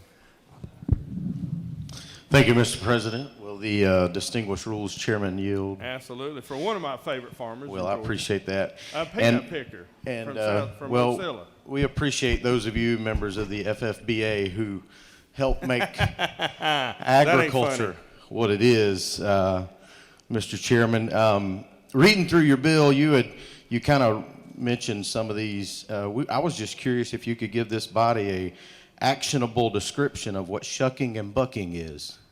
Well, I won't give you the action, because that might confuse the members if I start putting some bodily activity here, but I do have the definition. So you're wanting to know the actual definition of shucking and a bucking? Well, I was hoping to see you act it out. No, Mr. Chairman. look, in this pristine body, I'd rather not do that. But this means to take the flowering bud off the stems, and many of you who knows the other product really knows what I'm talking about. But this is normally done by hand. So it's real pristine, with shears or scissors, or holding the limb in one hand with a closed fist, running the other hand through the limb of the strip of where the bud is, and you take it off. And you put it in a baggie usually, and this used to mean an ounce of it, I believe. Isn't that what the senator from the 10th told me? But I'll be glad to answer any other question. More questions, Mr. President. Chair recognizes the pro tem to your left. This is Senator Yield. Yes. Isn't it Mr. true- Pro Tem, what an honor of having a question from you today. Isn't it true you're a freshman senator? I am a freshman in many ways. My sheer activities and glee to be here with such fine, distinguished people. Well, Absolutely. I just have to Freshman ask, at heart. When you refer to pristine body, are you referring to your body or this chamber? I think it's one of the same, Mr. President. They're not. Does the senator still further yield? Yes, I do. You're making fun of the way I talk. Give it to me, baby. Isn't it true we have dinner reservations tonight? Get the heck out of the well. I didn't understand that, Mr. President, but it's okay. Chair recognizes the chairman of the Agriculture Committee for a question. Thank you, Mr. President. With the Senator yield? I will yield. I appreciate it. I should have caught this when it came before our committee. It's a little concerning this is a trick to me. question. But Yeah, go ahead. is it not true, distinguished rules chairman, that you're against moral turpitude? No, sir. In fact, I know all about moral turpitude. And let me explain. It is what your mama told you. And if you ever go against that, she'll be haunting you if she's not with you, or she'll be whooping you if she is. Well, thank you, Senator. Would you further yield? I will. Certainly you would be against plagiarism and copyright violation. Only if I'm caught. All right.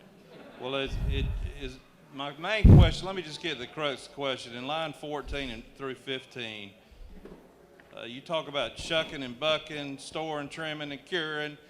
Did you indeed steal this from a Jerry Lee Lewis song? No, but I like that. I was trying to kind of put some lyrics together, and thank you. Would you help me with the melody? Thank you, Senator. I thought you'd go leave on that one. Do you continue to yield? Yes, Mr. President, I'm having fun. The freshman senator from the 31st wants another crack at you with a question. All right, give it to me. Does the chairman yield? Certainly. Do you know what the THC content of hemp is? No, sir, but I'm sure you do. I do. Yes, We'll sir. talk afterwards. Does the senator further yield? I will. Would you consider hemp a appetite suppressant? You know, I've never have been exposed to hemp, but I would say it's a herbal substance that has certain many product qualities to it that will only help the people of Georgia as this is produced. Thank you so much for the question. You have no more questions. And I'm sad of that, Mr. President, but I want to ask this body for their support and their vote on such a fine piece of legislation today. I yield the way. Thank you for your presentation. Any other senator wish to speak for or against Senate Bill 195? The chair sees none. Questions on the adoption of the committee substitute. Is there objection to adoption of the committee substitute? Chair hears none, and the committee substitute is adopted. Is there objection to agreeing to the report of the committee which is favorable to the passage of the bill? The chair hears none. The report of the committee is agreed to. Is there objection to the main question being ordered? The chair hears none, and the main question is ordered. Questions on the passage of the bill by substitute. All those in favor vote yea. Opposed nay. The secretary will unlock the machine.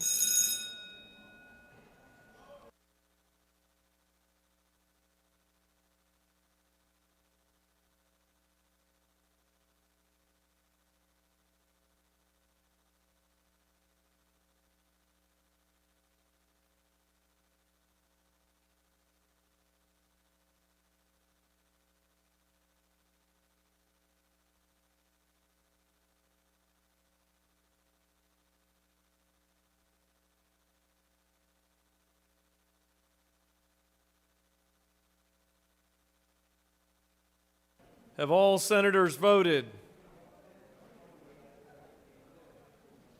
Have all senators voted? We got a thumbs up from the hallway.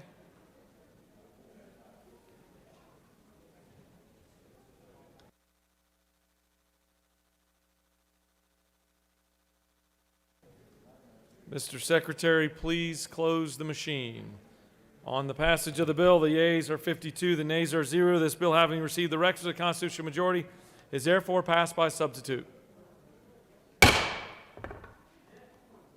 Wonder if the Rules Chairman's teed himself up for any more today.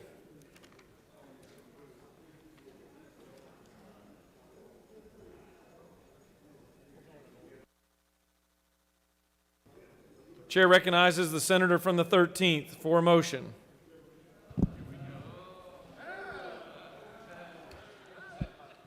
Mr. President, make a motion that we remove 222 from the table, please. Senate Bill 222. Mr. Secretary, can you please read the caption? Senate Bill 222 by Senator Summers of the 13th and others, a bill to be entitled an act to amend Article 3 of Chapter 3 of Title 50 of the OCGA relating to state symbols so as to designate the pecan as the official state nut, to provide for related matters, to repeal conflicting laws, and for other purposes. The Senate Committee on Agriculture and Consumer Affairs recommends that this bill do pass. Respectfully submitted, Senator Walker of the 20th.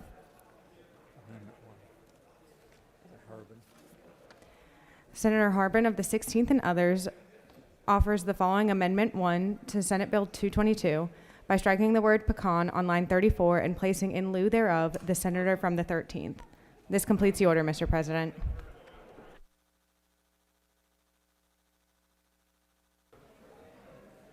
The senator from the 13th has moved that Senate Bill 222 be removed from the table. Is there objection? The chair hears none, and Senate Bill 222 is removed from the table. The chair recognizes the distinguished senator from the 13th to present his first bill.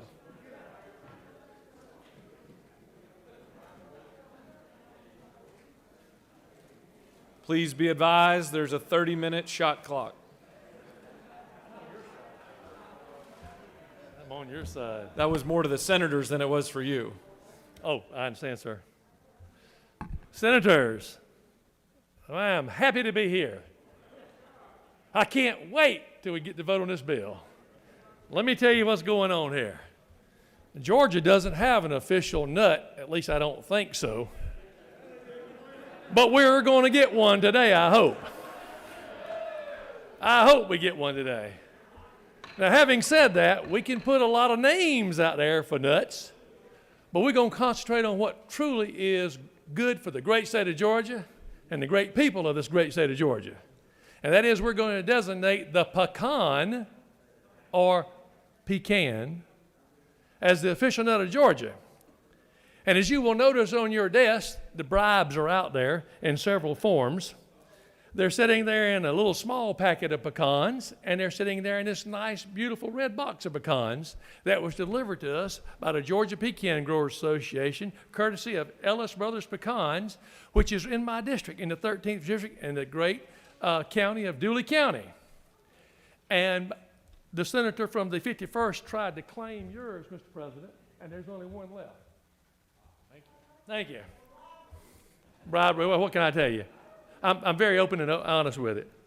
So today, if you all, in your favorable consideration, would consider, without the other stuff, making the pecan, which should have been done a long time ago, the state nut of Georgia, we can move forward on this. And I have really no other thing to say, Mr. President, except, with all due respect, I will yield the well for questioning. So just as a point of reference, you can't yield the well Right, and get questions. Gotcha, sir. You pick which one. I will open for question, Mr. President. You certainly didn't do a very good job of explaining the bill because there's a lot of questions. Yes, sir. I kind of knew there were going to be, sir. Chair recognizes the distinguished rules chairman. Thank you, Mr. President. Senator Yield. Absolutely. Senator, the contraption on the side of your face,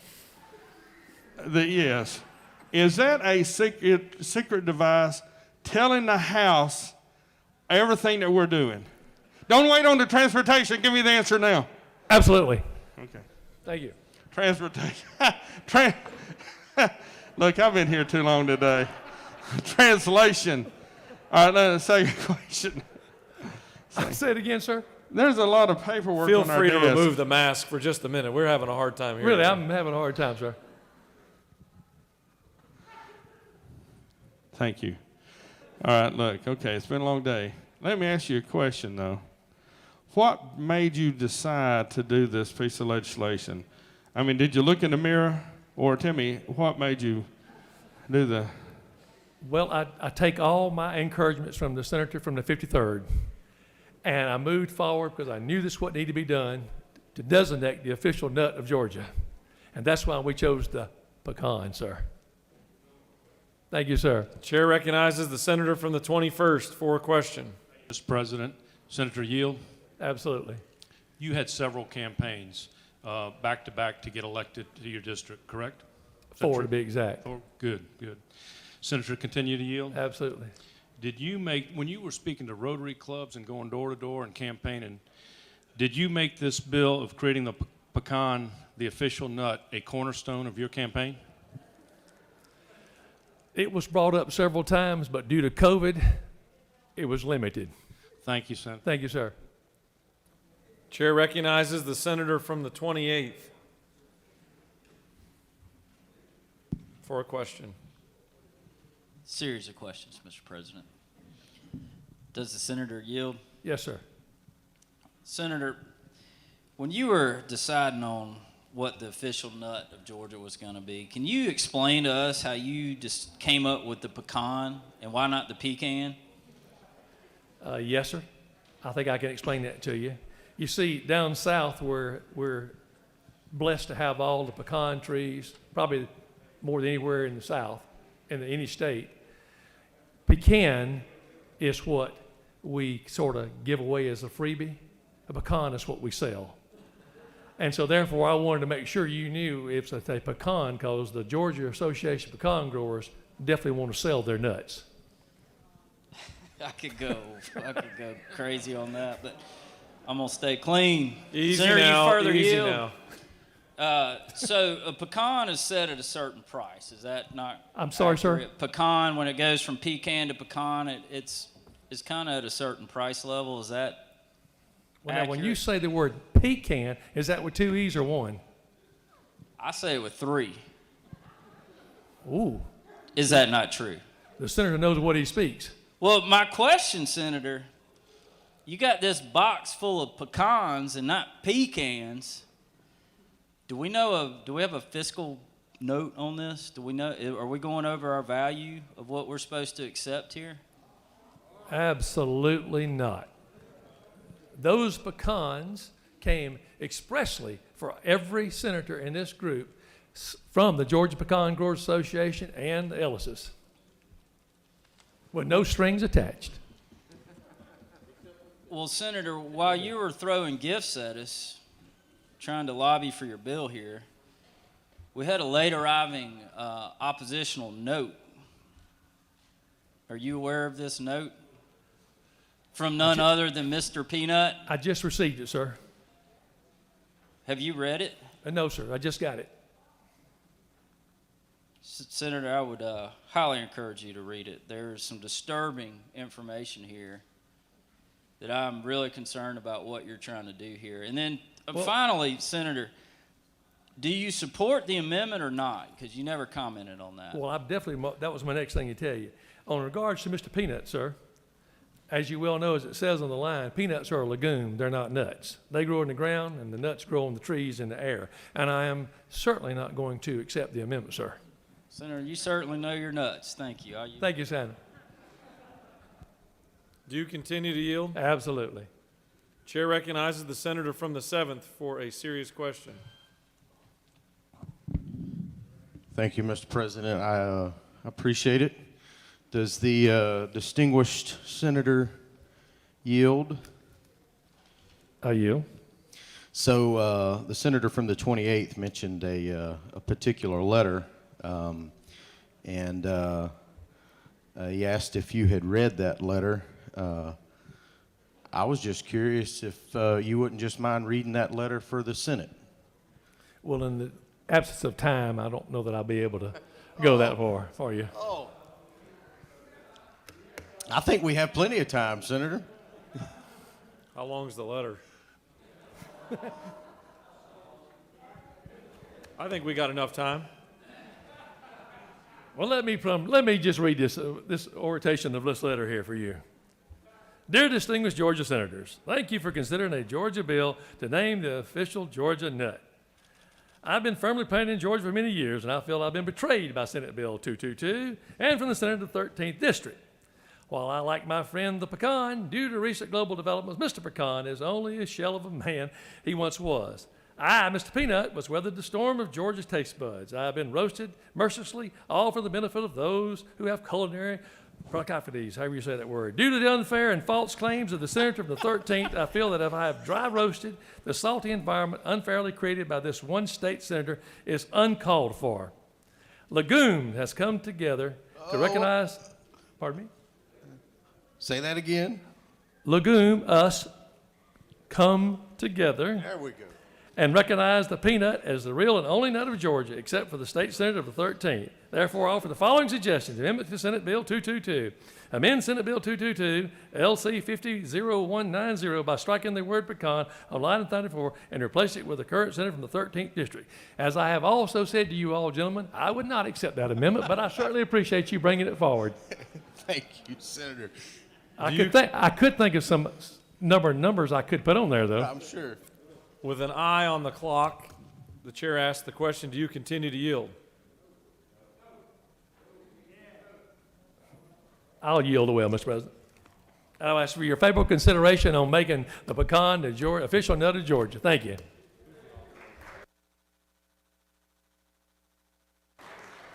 Chair recognizes the senator from the 16th or to speak to the amendment?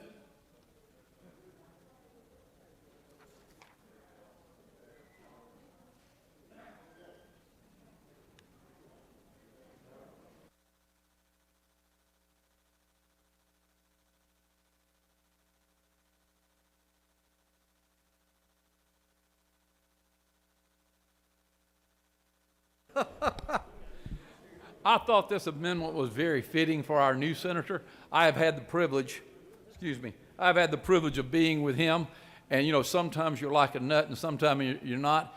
There was something about in the air, I didn't know about that, and he's also a pilot, so that was the other part about the shell that was there. But I think this is a fitting amendment. I think that it's one that I would encourage my fellow senators to vote for, and I think that as it enters into the House, it will be something they have never seen before. So I ask for your favorable vote on this amendment. Thank you. Chair, you have a question. Chair recognizes the senator from the 56th for a question. Thank you, Mr. President. Will the senator yield? I will yield. Senator, isn't it true that the senator for the 13th would be just shellfish to not accept this important amendment? Wouldn't it be true? The senator knows from which he speaks. You have no more questions. No more questions. Thank you, sir. Especially ones like that. All right. Any other senator wish to speak for or against Senate Bill 222 or the amendment? Chair sees none. We'll take up amendment number 1 first, the super serious amendment. The question's on the adoption of amendment number 1. Is there objection? There is objection. All right, here we go. Would you like to speak to the objection? All right, good. All right, all those in favor of the adoption of amendment number 1 will vote yea. Opposed, nay. The secretary will unlock the machine.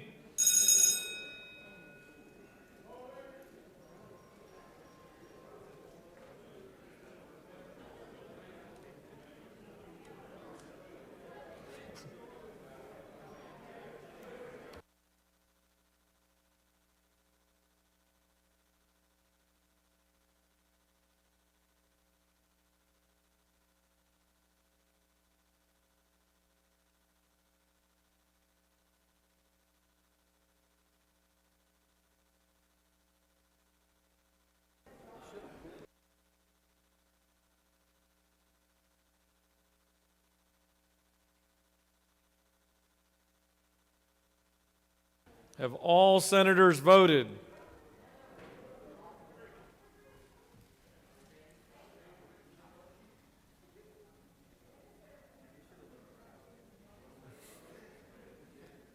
Have all senators voted?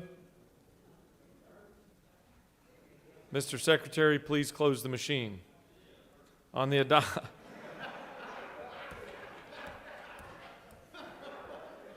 adoption of amendment number 1, the yeas are 5, the nays are 45, and the amendment is lost.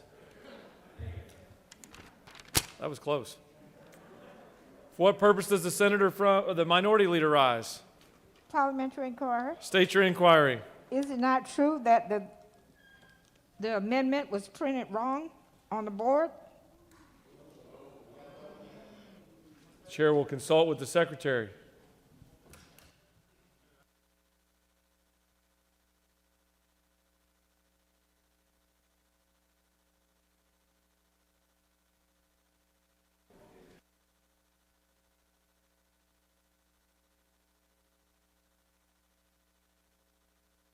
The chair states that the amendment was properly posted. It was what? It's properly identified. Well, then it looks like it's my error, Mr. President. No worries. No worries. The hour's late.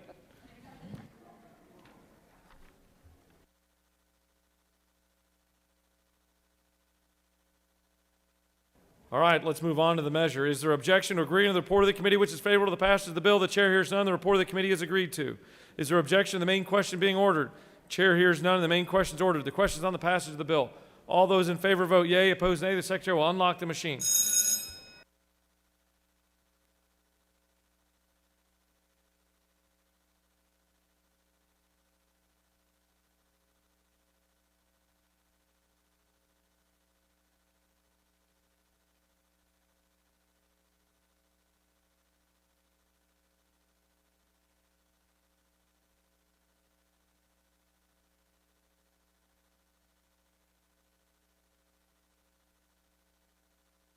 Have all senators voted?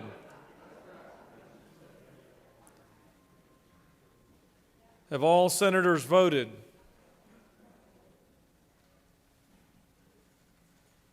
There he goes. Mr. Secretary, please close the machine.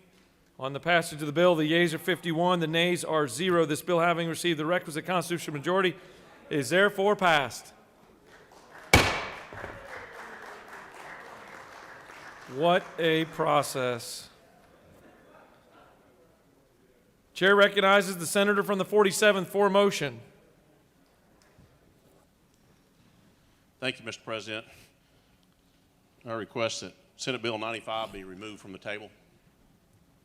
The senator from the 47th has made a motion that Senate Bill 95 be taken from the table. Mr. Secretary, can you please read the caption? Senate Bill 95 by Senator Ginn of the 47th and others, a bill to be entitled an act to amend Title 50 of the OCGA relating to state government so as to provide conditions for meetings and public hearings to be held by teleconference and emergency conditions, to provide conditions for certain agency members to participate in non-emergency meetings by teleconference, and for other purposes. The Senate Committee on Government Oak River Site recommends that this bill do pass. Respectfully submitted, Senator Harbin of the 16th. This completes the order, Mr. President. Senator from the 47th has moved that Senate Bill 95 be removed from the table. Is there objection? Chair hears none, and Senate Bill 95 is taken off the table. Chair recognizes the senator from the 47th to present the bill.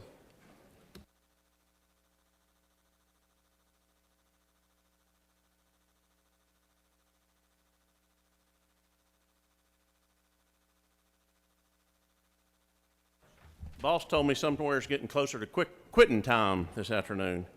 Senate Bill 95 is real simple. It said something that we've all learned during the pandemic. We don't have to do everything face to face. What this bill simply does is to allow local governments, state governments, authorities, or any part thereof to have a virtual meeting. Said for example, a zoning meeting or something along those lines could be done virtually. If there's no questions, I'll yield the will. You have no questions. Does any other senator wish to speak for or against Senate Bill 95? The chair sees none. Is there objection or agreeing to the report of the committee which is favorable to the passage of the bill? The chair hears none. The report of the committee is agreed to. Is there objection to the main question being ordered? The chair hears none and the main question is ordered. Questions on the passage of the bill. All those in favor vote yea. Opposed nay. The secretary will unlock the machine.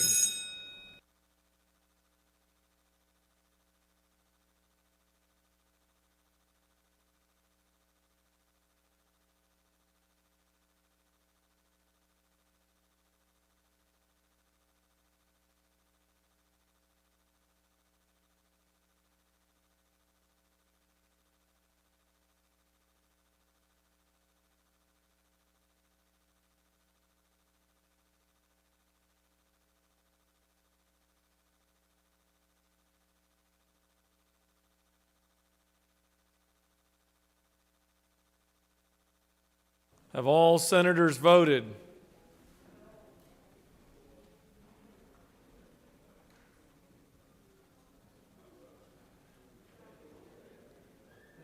Have all senators voted their machines? Hallway looks clear. Thumbs up. Mr. Secretary, will you please? Oh, we got one more. Felt like an auctioneer there. All right. All senators voted. Mr. Secretary, please close the machine. On the passage of the bill, the yeas are 49, the nays are 0. This bill, having received the requisite constitutional majority, is therefore passed.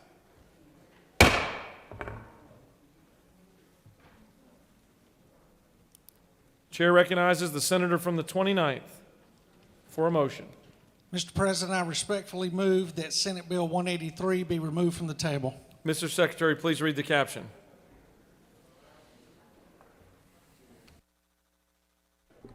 Senate Bill 183 by Senator Robertson of the 29th and others, a bill to be entitled an act to amend Article 1 of Chapter 16 of Title 15 of the OCGA relating to general provisions regarding sheriffs so as to revise qualification requirements for the office of sheriff, to require certification as a peace officer at the time of qualifying as a candidate for sheriff, and for other purposes.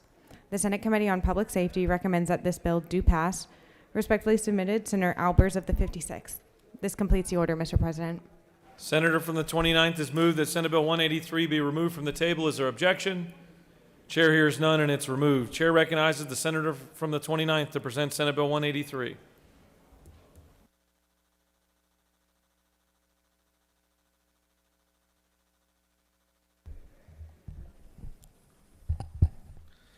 Colleagues, I respectfully stand before you today with Senate Bill 183.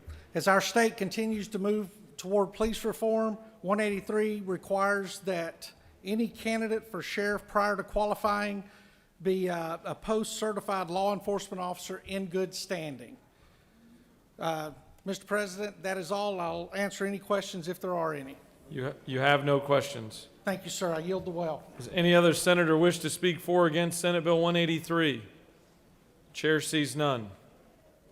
Is there objection to agreeing to the report of the committee which is favorable to the passage of the bill? The chair hears none. The report of the committee is agreed to. Is there objection to the main question being ordered? Chair hears none. The main question is ordered. The questions on the passage of the bill. All those in favor vote yea. Opposed nay. The secretary will unlock the machine.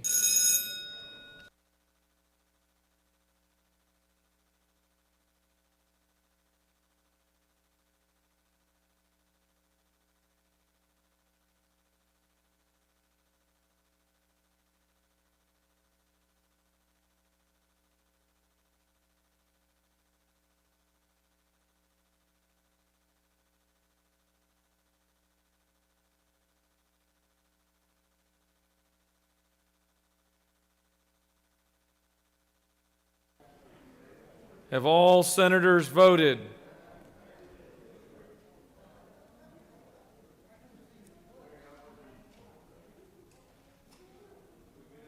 Have all senators voted? Hallway looks clear. Mr. Secretary, please close the machine. On the passage of the bill, the yeas are 47, the nays are 3. This bill, having received the requisite constitutional majority, is therefore passed. We are making our way. Chair recognizes the senator from the 37th for a motion. Mr. President, I ask that Senate Bill 187 be raised from the table. Mr. Secretary, can you please read the caption? Senate Bill 187 by Senator Tippins of the 37th and others, a bill to be entitled an act to amend Code Section 20-3-519.2 of the OCGA relating to eligibility requirements for a Hope Scholarship so as to establish a procedure for students with a disability as defined by the Americans with Disabilities Act to apply for a waiver from certain Hope Scholarship and grant eligibility requirements and for other purposes. The Senate Committee on Higher Education recommends that this bill do pass. Respectfully submitted, Senator Tippins of the 37th. This completes the order. The senator from the 37th has asked that Senate Bill 187 be raised from the table. Is there objection? The chair hears none. That must be some sort of spiritual reference. Chair recognizes the senator from the 37th to speak to Senate Bill 187. Thank you, Mr. President. Members of the Senate, I'll be very brief. This bill is very narrowly focused and crafted. It applies to those students who are under Hope Scholarship, whose time may be running out, but those specific students who qualify as disabled under the Americans with Disabilities Act can apply to the Georgia Student Finance Commission for a waiver on time only. There's no additional hours, no cost to the state. Because of their disability, if they could not, those students who could not finish within the 7-year time limit that was imposed on them may petition the state for additional time. That's all this is. If there's no further questions, you will. You have no questions. Thank you, Mr. President. Does any other senator wish to speak for or against Senate Bill 187? Chair sees none. Is there objection to agreeing to the report of the committee which is favorable to the passage of the bill? The chair hears none. The report of the committee is agreed to. Is there objection to the main question being ordered? Chair hears none. The main question is ordered. Questions on the passage of the bill. All those in favor vote yea. Opposed nay. The secretary will unlock the machine.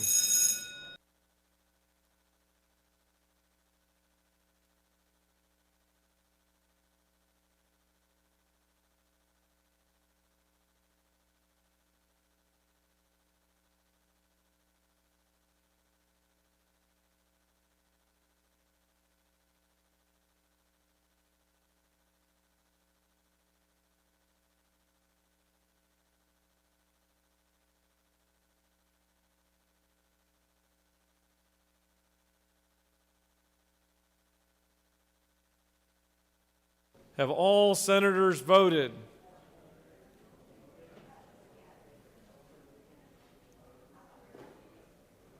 Have all senators voted?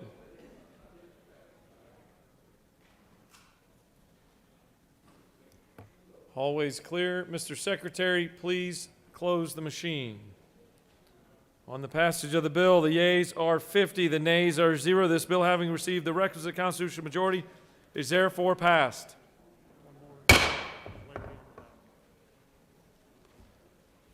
That unanimous vote must have been because you raised it off the table. Maybe that's the new trick to getting unanimous votes. All right, the chair recognizes the senator from the 20th for a motion. Thank you, Mr. President. I request unanimous consent to remove Senate Bill 168, the last bill, I believe, on the rules calendar, from the table. Mr. Secretary, please read the caption. Senate Bill 168 by Senator Walker of the 20th and others, a bill to be entitled an act to amend Part 1 of Article 7 of Chapter 2 of Title 14 of the OCGA, leading to meetings so as to provide that a corporation may hold annual shareholders' meetings and special shareholders' meetings by means of remote communication and for other purposes. The Senate Committee on Judiciary recommends that this bill do pass by substitute. Respectfully submitted, Senator Strickland of the 17th. Senate Judiciary offers the following substitute to Senate Bill 168, a bill to be entitled an act to amend Part 1 of Article 7 of Chapter 2 of Title 14 of the OCGA, leading to meetings so as to provide that a corporation may hold annual shareholders' meetings and special shareholders' meetings by means of remote communication and for other purposes. Senator Walker of the 20th and others offers the following Amendment 1, amend the substitute Senate Bill 168 by inserting to provide for an effective date after matters on line 5, by replacing line 51 with the following: this act shall become effective upon its approval by the governor or upon its becoming law without such approval. This completes the order, Mr. President. Senator from the 20th has moved that Senate Bill 168 be taken from the table. Is there objection? Chair hears none. The senator from the 20th is recognized to speak to Senate Bill 168 and the amendment. God bless you.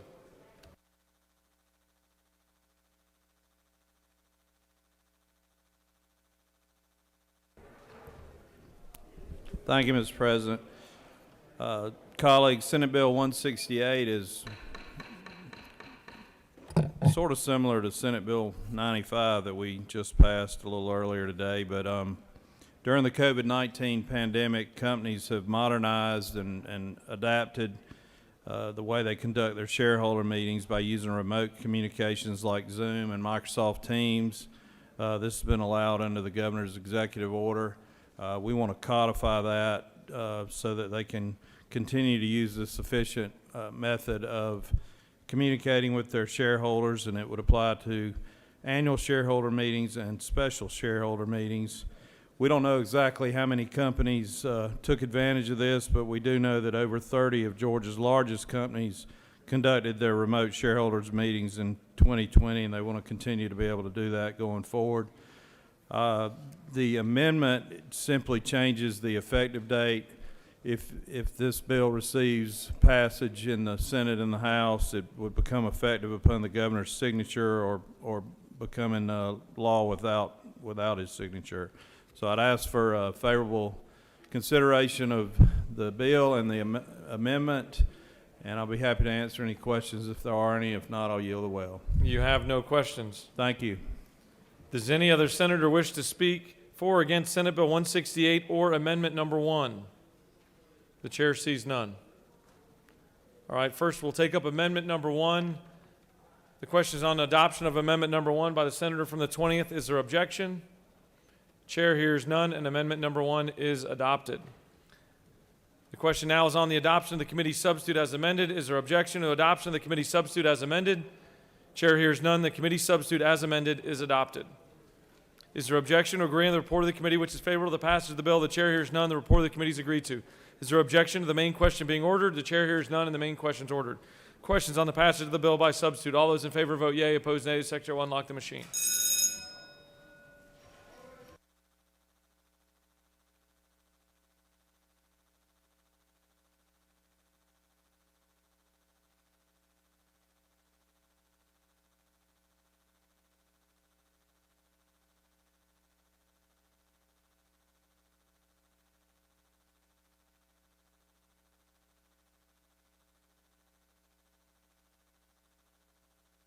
Have all senators voted?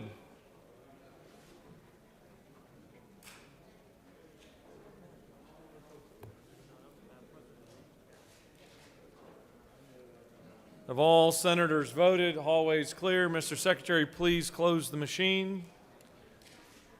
On the passage of the bill, the yeas are 51, the nays are 0. This bill, having received the requisite constitutional majority, is therefore passed by substitute.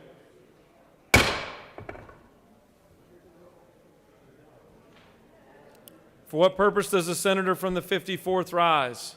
Mr. President, in order to correct a typographic error, I ask unanimous consent that the committee report filed today by the Education and Youth Committee be amended to reflect that the recommendation on SB 106 be do pass by substitute LC 49049-4S. Mr. Secretary, can you please read the caption? Senate Bill 106 by Senator Davenport of the 44th and others, a bill to be entitled an act to amend Code Section 20-2-742 of the OCGA relating to multi-tiered system of supports prior to suspension or expulsion for certain students so as to include wraparound services in the multi-tiered system of supports and for other purposes. This completes the order, Mr. President.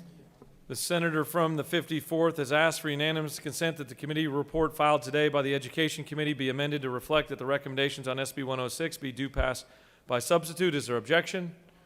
Chair hears none, and it is so. Chair recognizes the majority leader. Mr. President, I move that the Senate stand adjourned until 10 a.m. on Friday, 5 March 2021. Mr. Secretary, do you have any announcements? Tomorrow, March 4th, the Ethics Committee will be canceled. Rules Committee will not meet upon adjournment, but will meet tomorrow at 10:30 a.m. in room 450. Public Safety Committee will meet at 1:30 in mezzanine 1. Agriculture and Consumer Affairs is canceled. Transportation is canceled. Regulated Industries and Utilities is canceled. Government Oversight is canceled. This completes the order, Mr. President. Does any senator have an announcement to make? Chair sees none. Must be dinner time. The majority leader has moved that the Senate stand adjourned until Friday, March 5th, 2021 at 10 a.m. All those in favor of the motion signify by saying aye. Opposed, no. And the ayes have it. The Senate stands adjourned. Great work today.